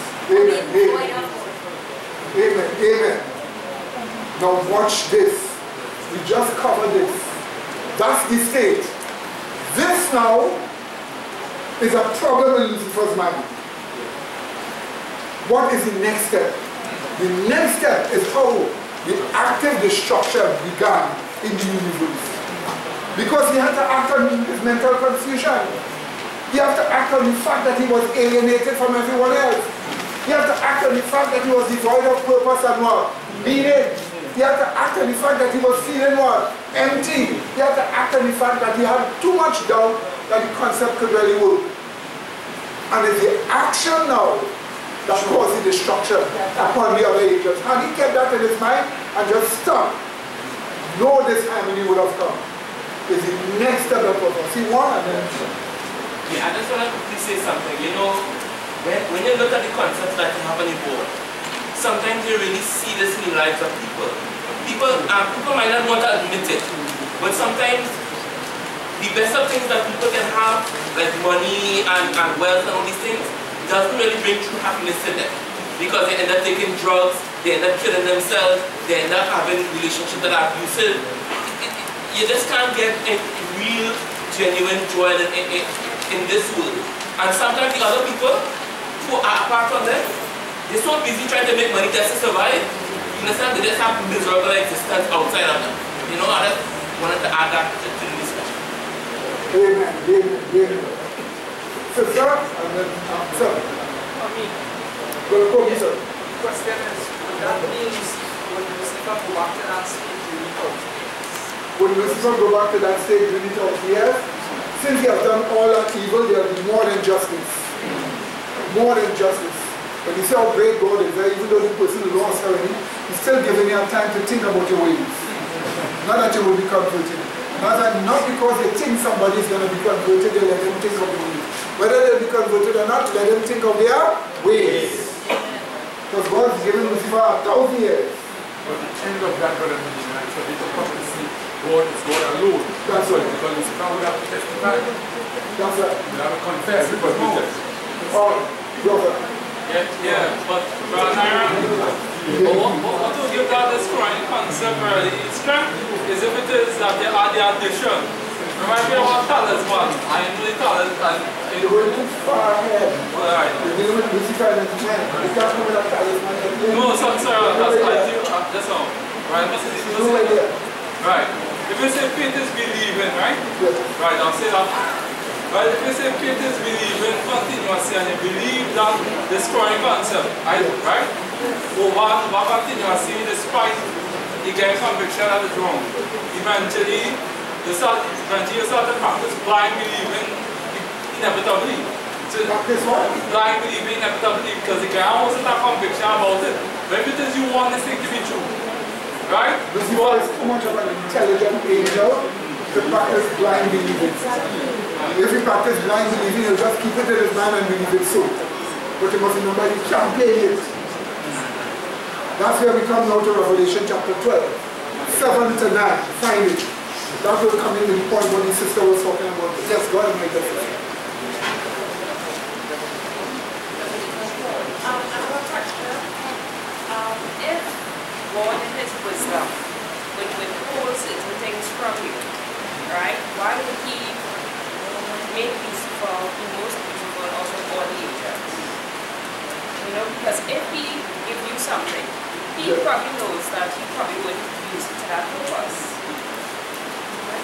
Right, but you see, you asked that question in an environment of knowing evil already existed. Right? You're not asking it in an environment that nobody ever heard or knew anything about evil except God alone knew what evil was. And knew that there's no excuse for it. So even though I give you all the power, there is no reason why you would do this. If I give you all the wisdom and free choice and everything, there is no reason why you would do this. There's no reason for sin. If there was a reason for sin, it would be justified. It should exist.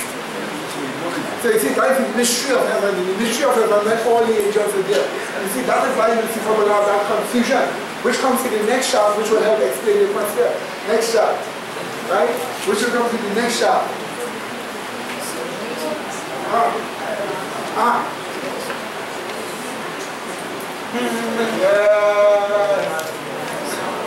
Yeah.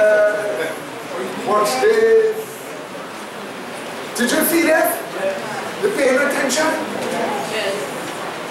We are probing the mysteries of the beginning, you know.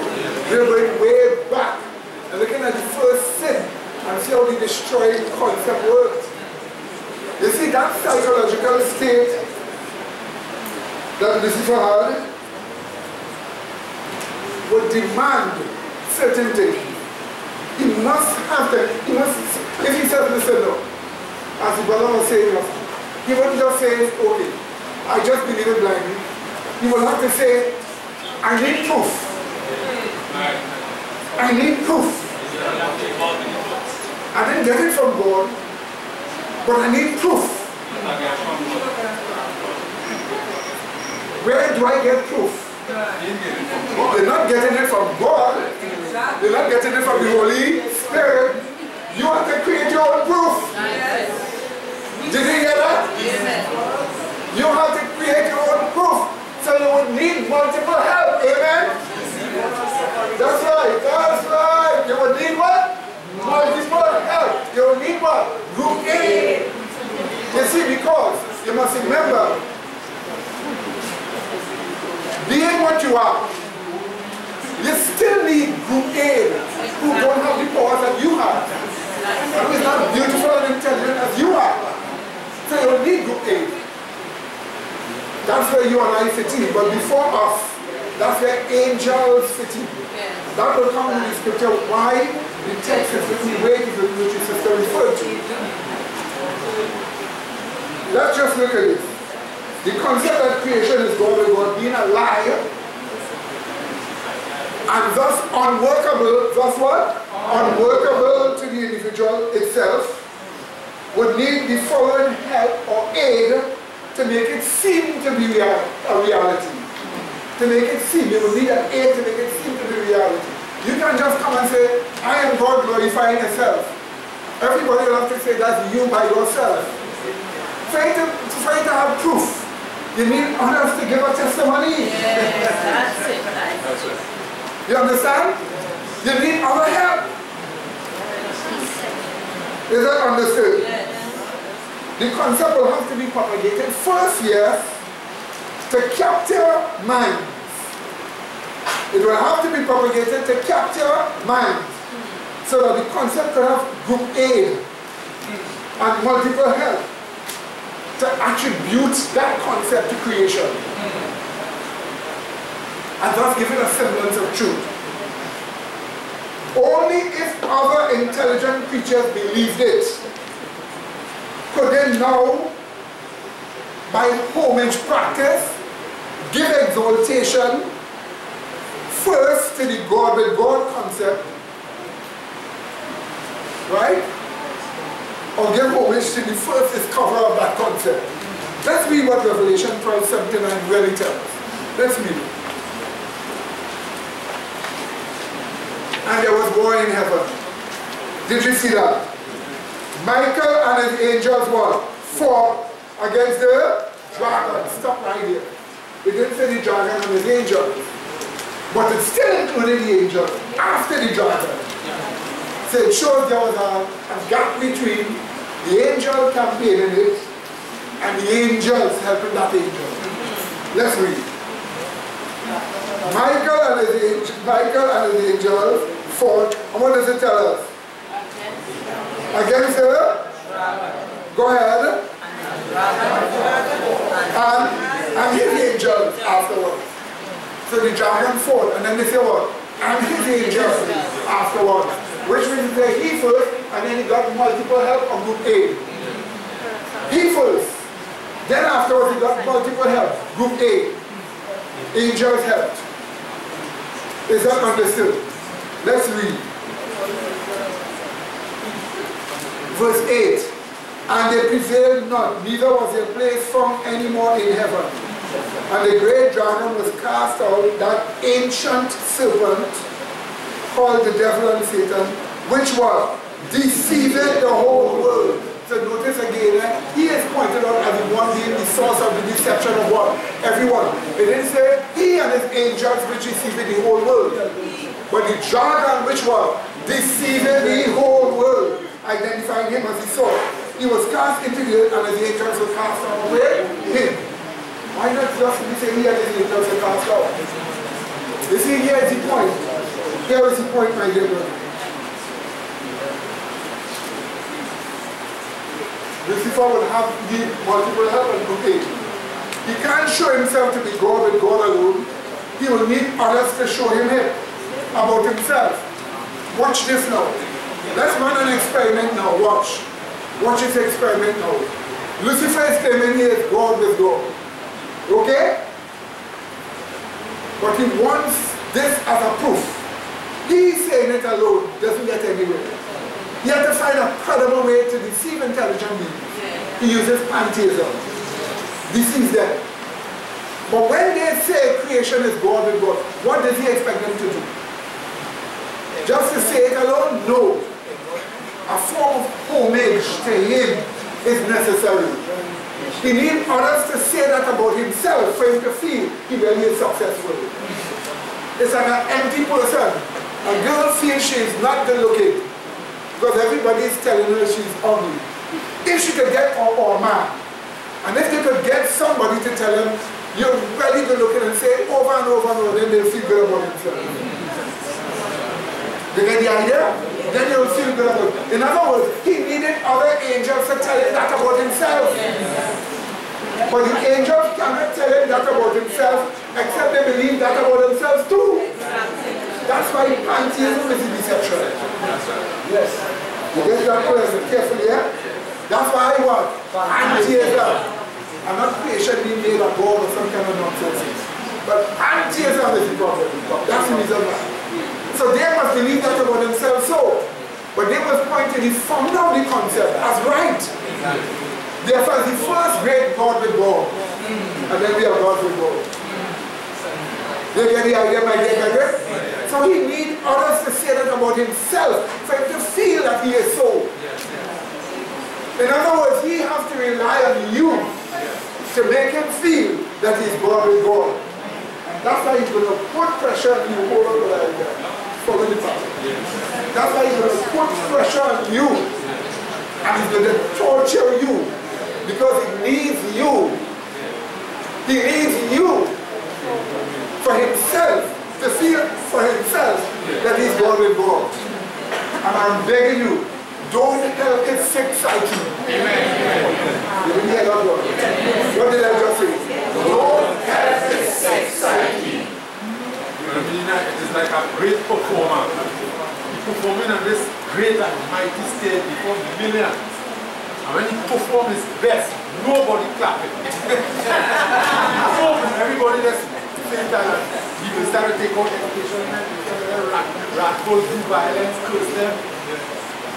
Or practice a level of deception to let them think the same way too. And then they will show give commission. Right? Now, let me just take one question. One moment. Isaiah 14, turn to it fast. Because at the end of the day, everybody follow the law of contradiction. It's very a contradiction. And then actually believe that this contradiction is true by a deception. Right? And get everybody to follow the same reactive pattern that is going on in your mind. Right? To exalt you who have this pattern in the mind continuously. But then it is that destruction.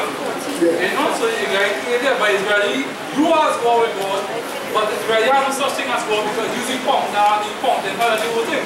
Then everybody will die before the rest. Right, so let's watch this chart, and this time you will read Isaiah 14, 12 to 17. Just before you read it, watch the chart. So the God with God concept needs what? Multiple help and what? Grouping to what? Do homage practice. Lucifer, you already go. And also to give what? Exaltation to creation. The same Lucifer. Thus giving an appearance that creation is God with God. All Lucifer wanted was the appearance. Because the appearance will make him feel that he was right. So notice this, he can't make himself that way. He needs us to say he is that way for him to feel good. You got that clear, right? You got that clear, right?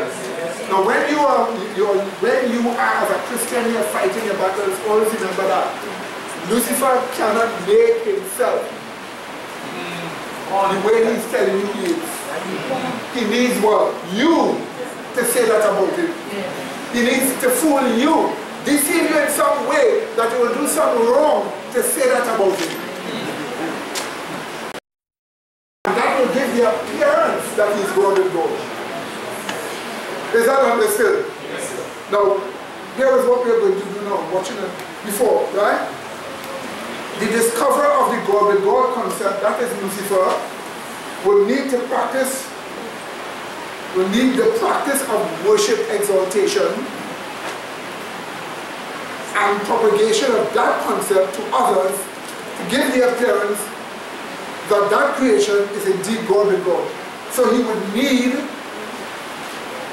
a kind of a praise and worship exaltation about himself.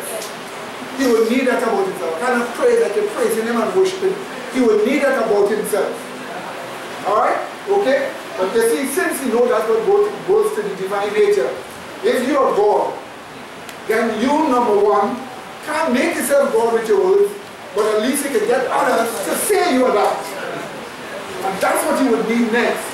Now I just told you Isaiah, just hold Isaiah, don't lose it. Until to see he tried that with Jesus in Matthew chapter 4, 9 and 10.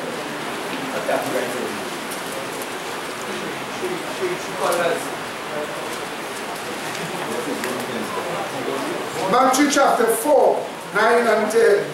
Watch it again. Watch this. Matthew chapter 4, 9 and 10. Watch what he does.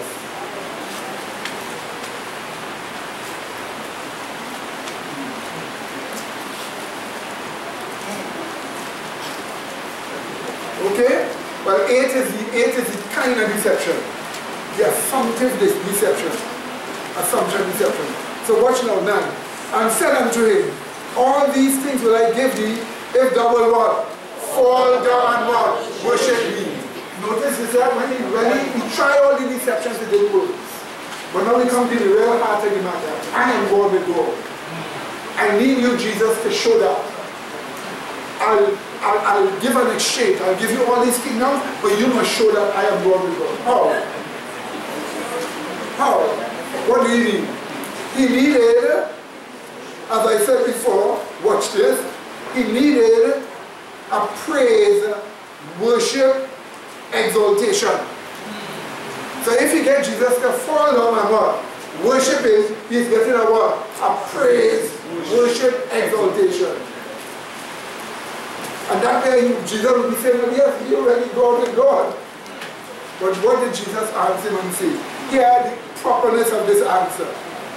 Right? Then said Jesus unto him, get thee hence, Satan, for it is written, thou shalt worship what? Yahweh thy God. No, he didn't just say worship Yahweh thy God. What did he say? And what? Holy shall thou worship. That's right. So you see, that is the point with him. He wants it, so you need a worship, praise, posture to say something about it. Because nobody believes it. So if you can get people into that, deceive them first with a logic, all these kingdoms that I give unto you, and then I'll require what you want to get the exaltation, to say you're God.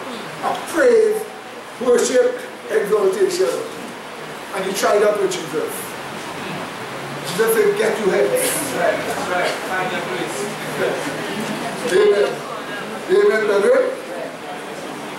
Now once that happens, it will immediately do something. Once other beings start saying, they take the deception and they start saying, oh Lucifer, great art thou. Thou art God with God. We've made a big discovery about you. And we are happy to know we are the same way too.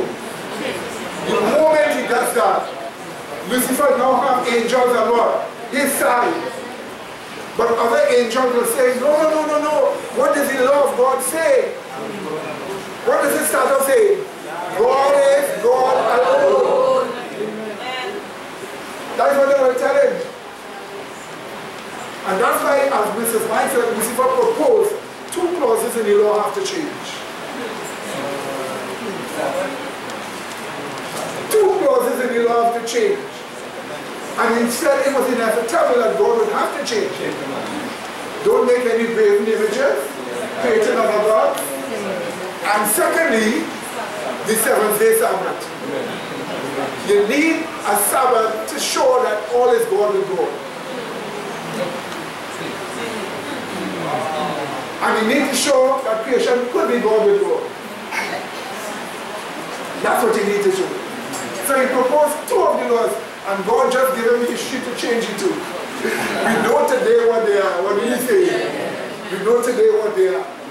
That's why that church, Roman Catholic Church, properly represents the kingdom of Satan. That's why they properly represent the kingdom of Satan.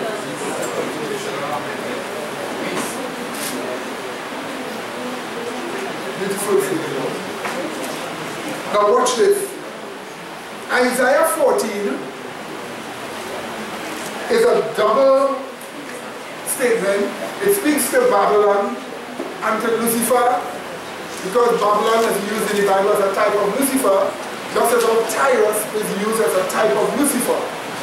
So, let's look now at Isaiah 14, 12 to 17 and see what the concept did. We will see what the concept did once others believe it. Let's see what the concept did. How art thou fallen from heaven, O Lucifer, son of the woman? How art thou cut down to the ground? Which did what? Weaken the nation, a symbol of weakening the angels. You weaken the angel. The actual word is that he vanquished the angel. Or vanquished the nation, sorry. It goes on. For thou hast said in thine heart, I will ascend into the heaven. I will exalt my throne above the stars of God. I will sit also upon the mount of the congregation in the sides of the north. I will ascend above the height of the clouds. I will be like the Most High. Continuing, yet thou shalt be brought down to hell, to the sides of the pit. They that see thee shall narrowly look upon thee. Consider thee, say, is this the man or angel that made the earth to what? That did shake what? That made the world as a what? Wilderness, and destroyed what? The cities there, and opened up the house of his what? Prisoners. That's right. So the concept will lead to all that destruction. Did you see that? Yes. And that's why we see that concept as a destroyed concept. Is that understood, my dear brother? The people who he deceived. People who he deceived. Hold on here now, right? Watch this now. Next chapter.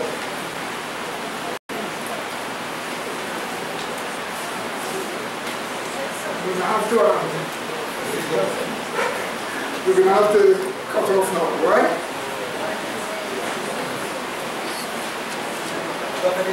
Yeah. Could you just explain, as you went into 16 and 17 together with those, you always go from 12 to 14, right? Yeah. Could you just explain the 16, the 17 especially, please, that made the world as a wilderness and destroyed the cities thereof, that opened not the house of the prison? This prison. In other words, it is saying that Babylon never did this good. They only destroy and do wrong. But Lucifer is being used as a type of what? Babylon here. Right, so it shows that what Babylon did is what Lucifer did. He destroyed the nations. He destroyed the world. You must remember, Lucifer did not only leave his destruction in heaven. The Bible says he was cast down to the earth. And then the Bible says, rejoice heaven, but woe unto the earth, for the devil is come down upon you. So he's doing the same destruction on the earth. Where did he do the destruction on the earth? What happened to Eve? He just committed another deception. Why? Listen to me carefully. Listen to me carefully. He will have to commit another deception because the Holy Spirit is there undoing all the deception.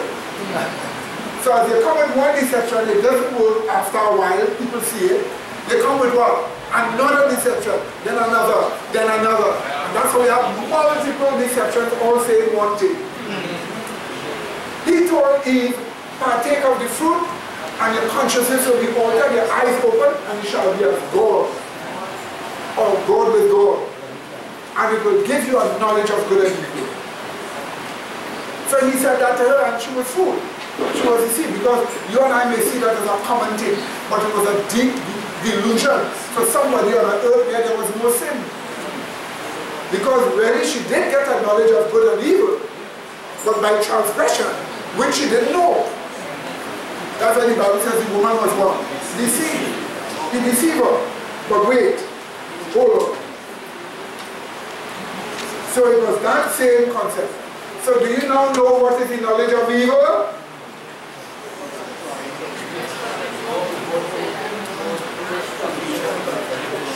The knowledge of evil is the what? The destroying concept. That's right. Evil knowledge. Behind all sin, behind every wrong. That's where it started. Watch me now. Watch me now. Since the truth from God always exposes and destroys the concept, we finish it now. Always exposes and destroys the concept. To sustain it, multitude of lies are continually being invented by Lucifer. Hence the existence of so much errors in the world.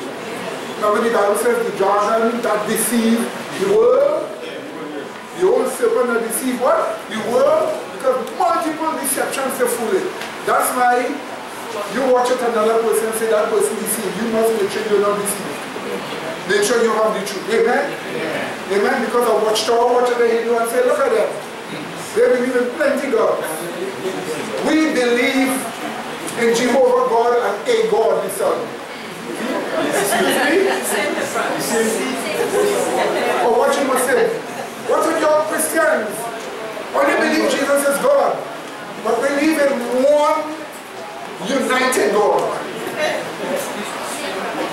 Same thing, same error, same error. It's just the way you present it. A strand of deception, a strand of delusion. Are you seeing my dear brethren? Watch this now. This clearly shows us that the creation is God's concept. Wait, hold on.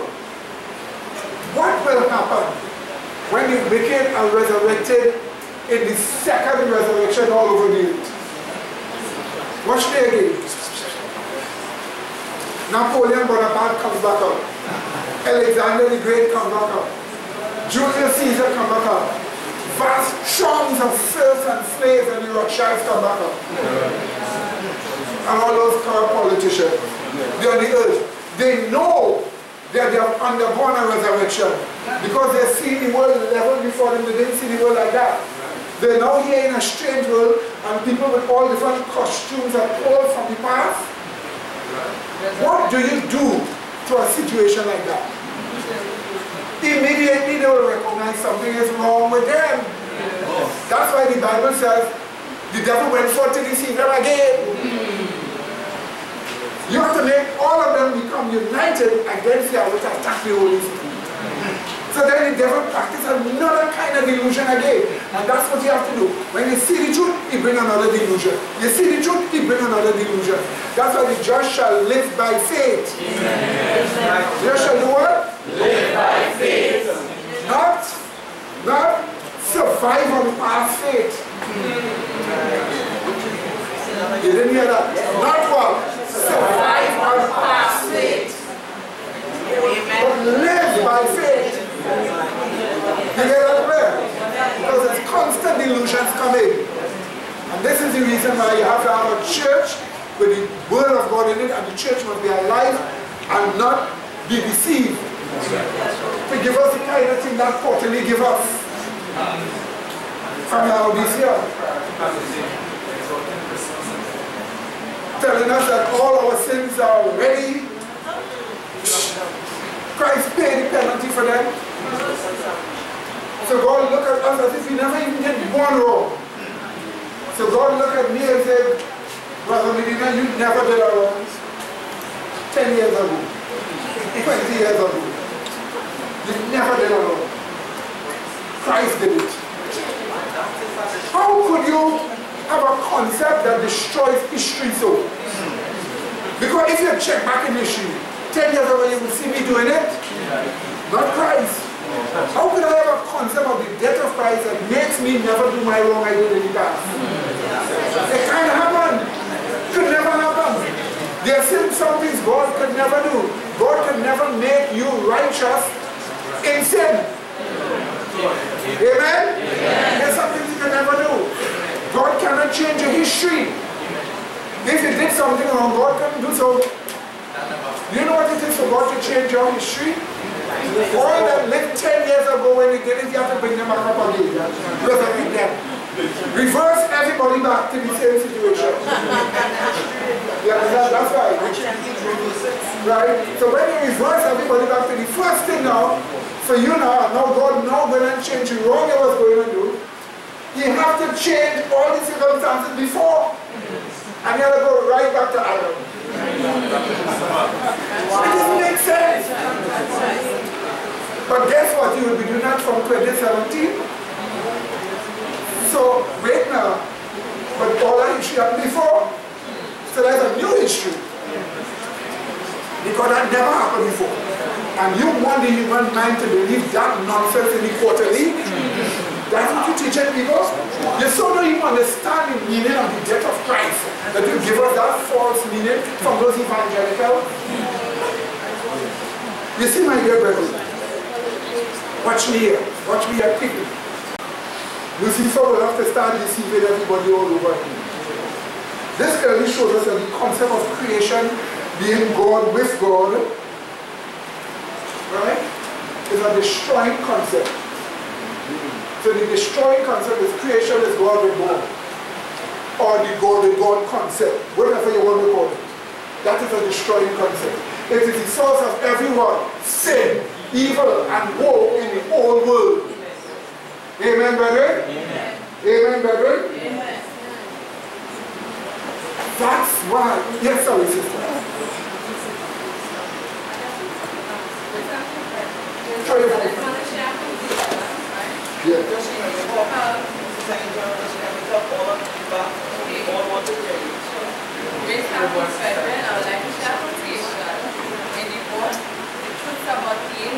Right? Chapter 4, right? And the heading is The Angels Debate History, right? Go ahead. Yes. Okay. It says this.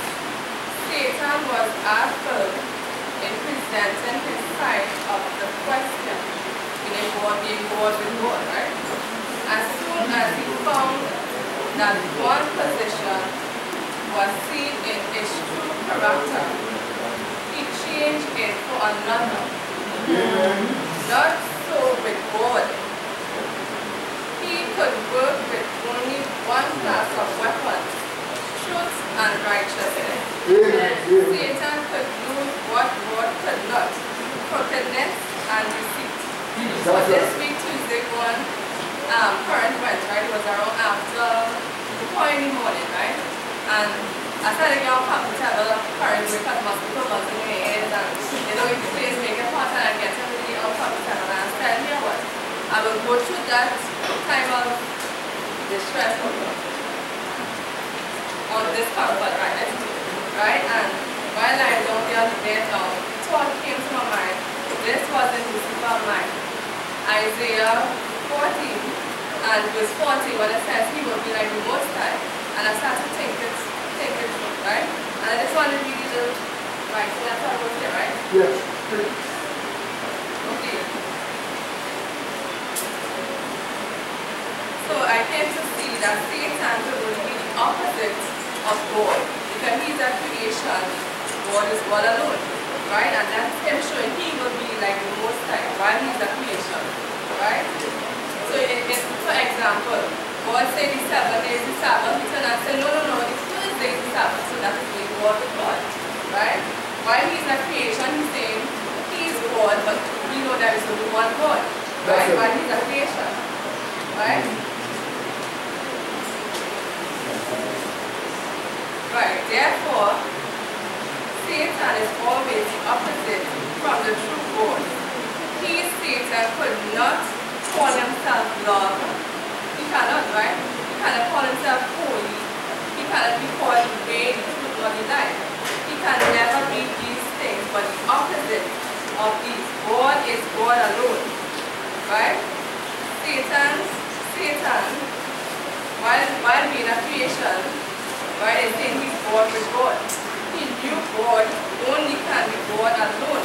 Yet he claims to be God with God. But remember, he can only Right? Right, so that's how I teach about this. Very good, my dear sister. Very good, my dear sister. One more thing again before we look at our last chart. One more scripture I'll give you here. That scripture is Ezekiel 44, 10 and 12. Do you right here? Ezekiel 44, 10 and 12. Watch what this shows you here. Watch what Ezekiel 44, 10 and 12 show you here. Watch. Watch this. This confirms what they say. Once you have other gods, all kind of evil comes about. Once you have other gods, what happens? All kind of evil. So God is God alone. Correct what? All evil. Watch this scripture here. Ezekiel 44, 10, and then 12. Just read a portion in 10. And the Levites that are gone away far from me when Israel went astray, which went astray away from me after their what? Idols. They shall even bear their iniquity. Now go to verse 12. Because they ministered unto them before their idols and what? Caused the house of Israel to fall into what? Iniquity. Therefore I have lifted up my hand against them, saith Yahweh God, and they shall bear their what? Iniquity. So notice when you go after idols, you cause Israel to fall into what? Iniquity. All kind of wrong. Now finally, last chart. As I go into the last chart, right? A long time, when a parent wants to get a child into a school, remember most of the schools was Roman Catholic schools, right? You could have just go and enroll your children in the schools. No, you have to actually baptize your child as a Catholic before you can get your child into the Catholic schools. And I know this from personal experience. There's two people that have a child, and the child is with the father, but the child was offered up Seventh-day Adventist, and all the other children were offered up as Seventh-day Adventist. But the father decided that he wanted to send the child to one of the Catholic schools, which he says the best schools in that area there. And they told him the only way he could get that child into that school is to baptize the child as a Catholic. So he decided to do that. So right now it's a kind of a little battle between the mother and the father regarding the religion of the child. Because the Catholic Church is reviving. Yes. The old thing they used to do before. Yes. So they are reviving. They back to their old ways. Yeah. So this Pope is going, don't worry. Because the end is coming. Now finally, my dear brethren, this chart is self-explanatory. Watch me. Why is God God alone? This is the first of the 10 commandments. Thou shalt have no other God before me. Telling us that God is what? God alone. Why is God alone? Why God is God? Because God is what? Righteous. Only because He's righteousness He can be ruled. Only because He's truth He can be ruled. Only because He's grace He can be ruled. Only because He's eternal He can be ruled. Only because He's Savior He can be ruled. Only because He is life He can be ruled. Only because He's creator He can be ruled. Only because He's will He can be ruled. Only because His glory He can be ruled. That's right. Because God is God. Did you just see that? So all the law is fulfilled in one clause. God is what? Did you see that, my dear brother? Amen, brother? Amen. Did you just see that here? No, I have this scripture here with the whole set. Just to let you know one thing. Watch. If you say this about God, aren't you glorifying God? Yes. Aren't you not loving God? Yes. But if you tell your neighbor this about God, are you loving your neighbor? Yes. That's right. That's right. So if you give all this to prove that God is God alone, you are loving God. Amen? Yes. But you're also loving your neighbor. Amen? Yes. That's right. That's why you cannot say you love God and not love your neighbor. Amen? You cannot say that.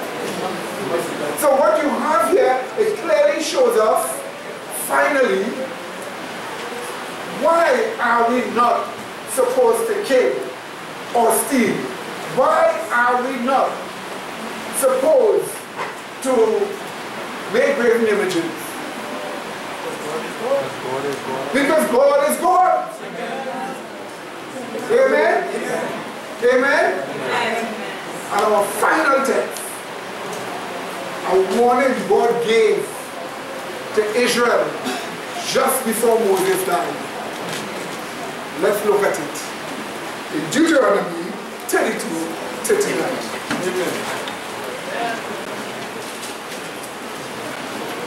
We're going to do major part of that verse.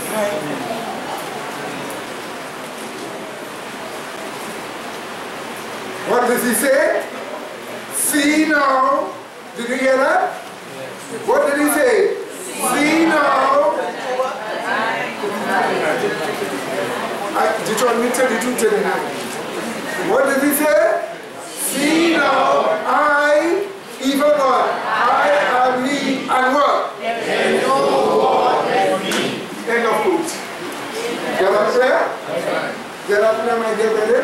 There's no God's way, God. Because God is God alone. Amen, brother? Isn't that wonderful? So, here is what. Remember one thing.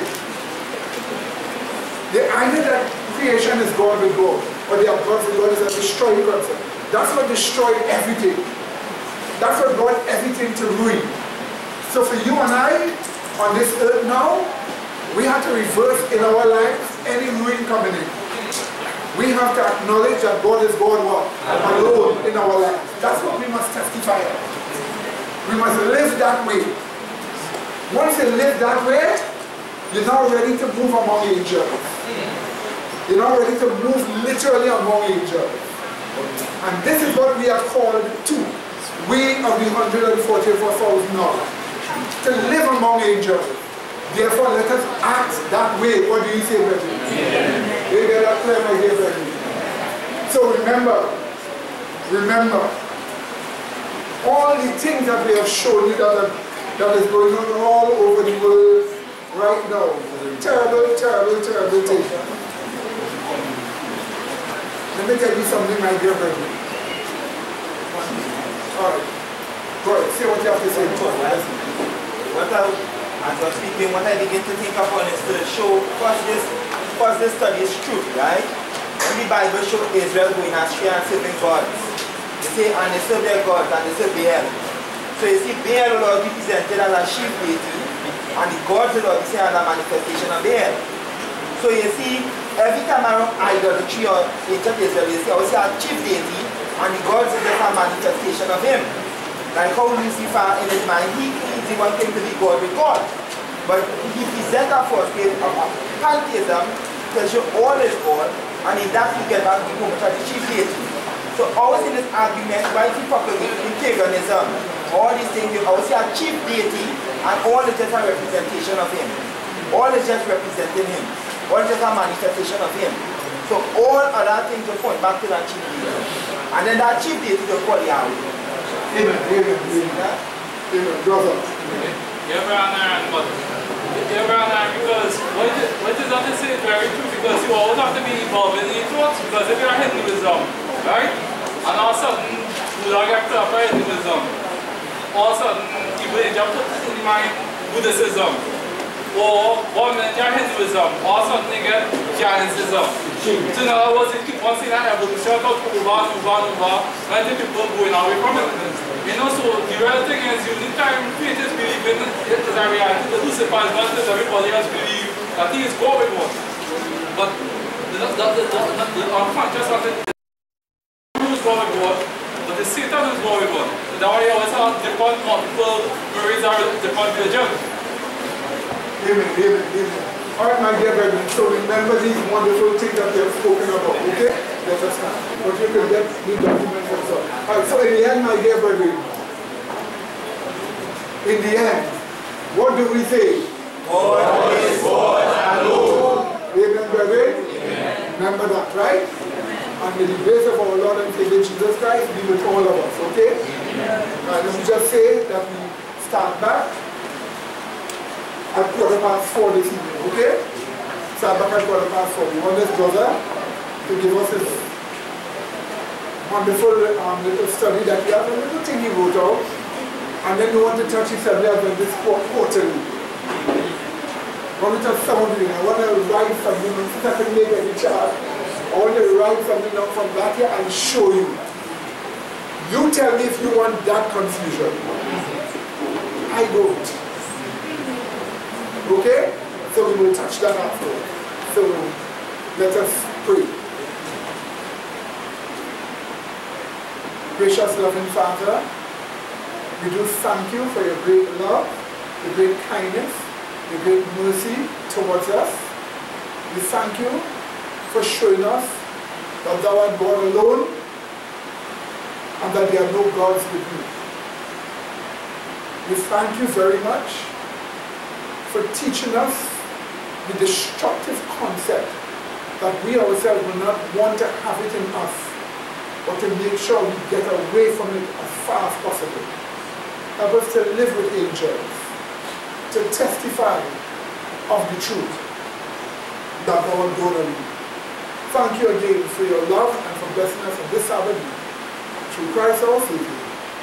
Amen. Amen.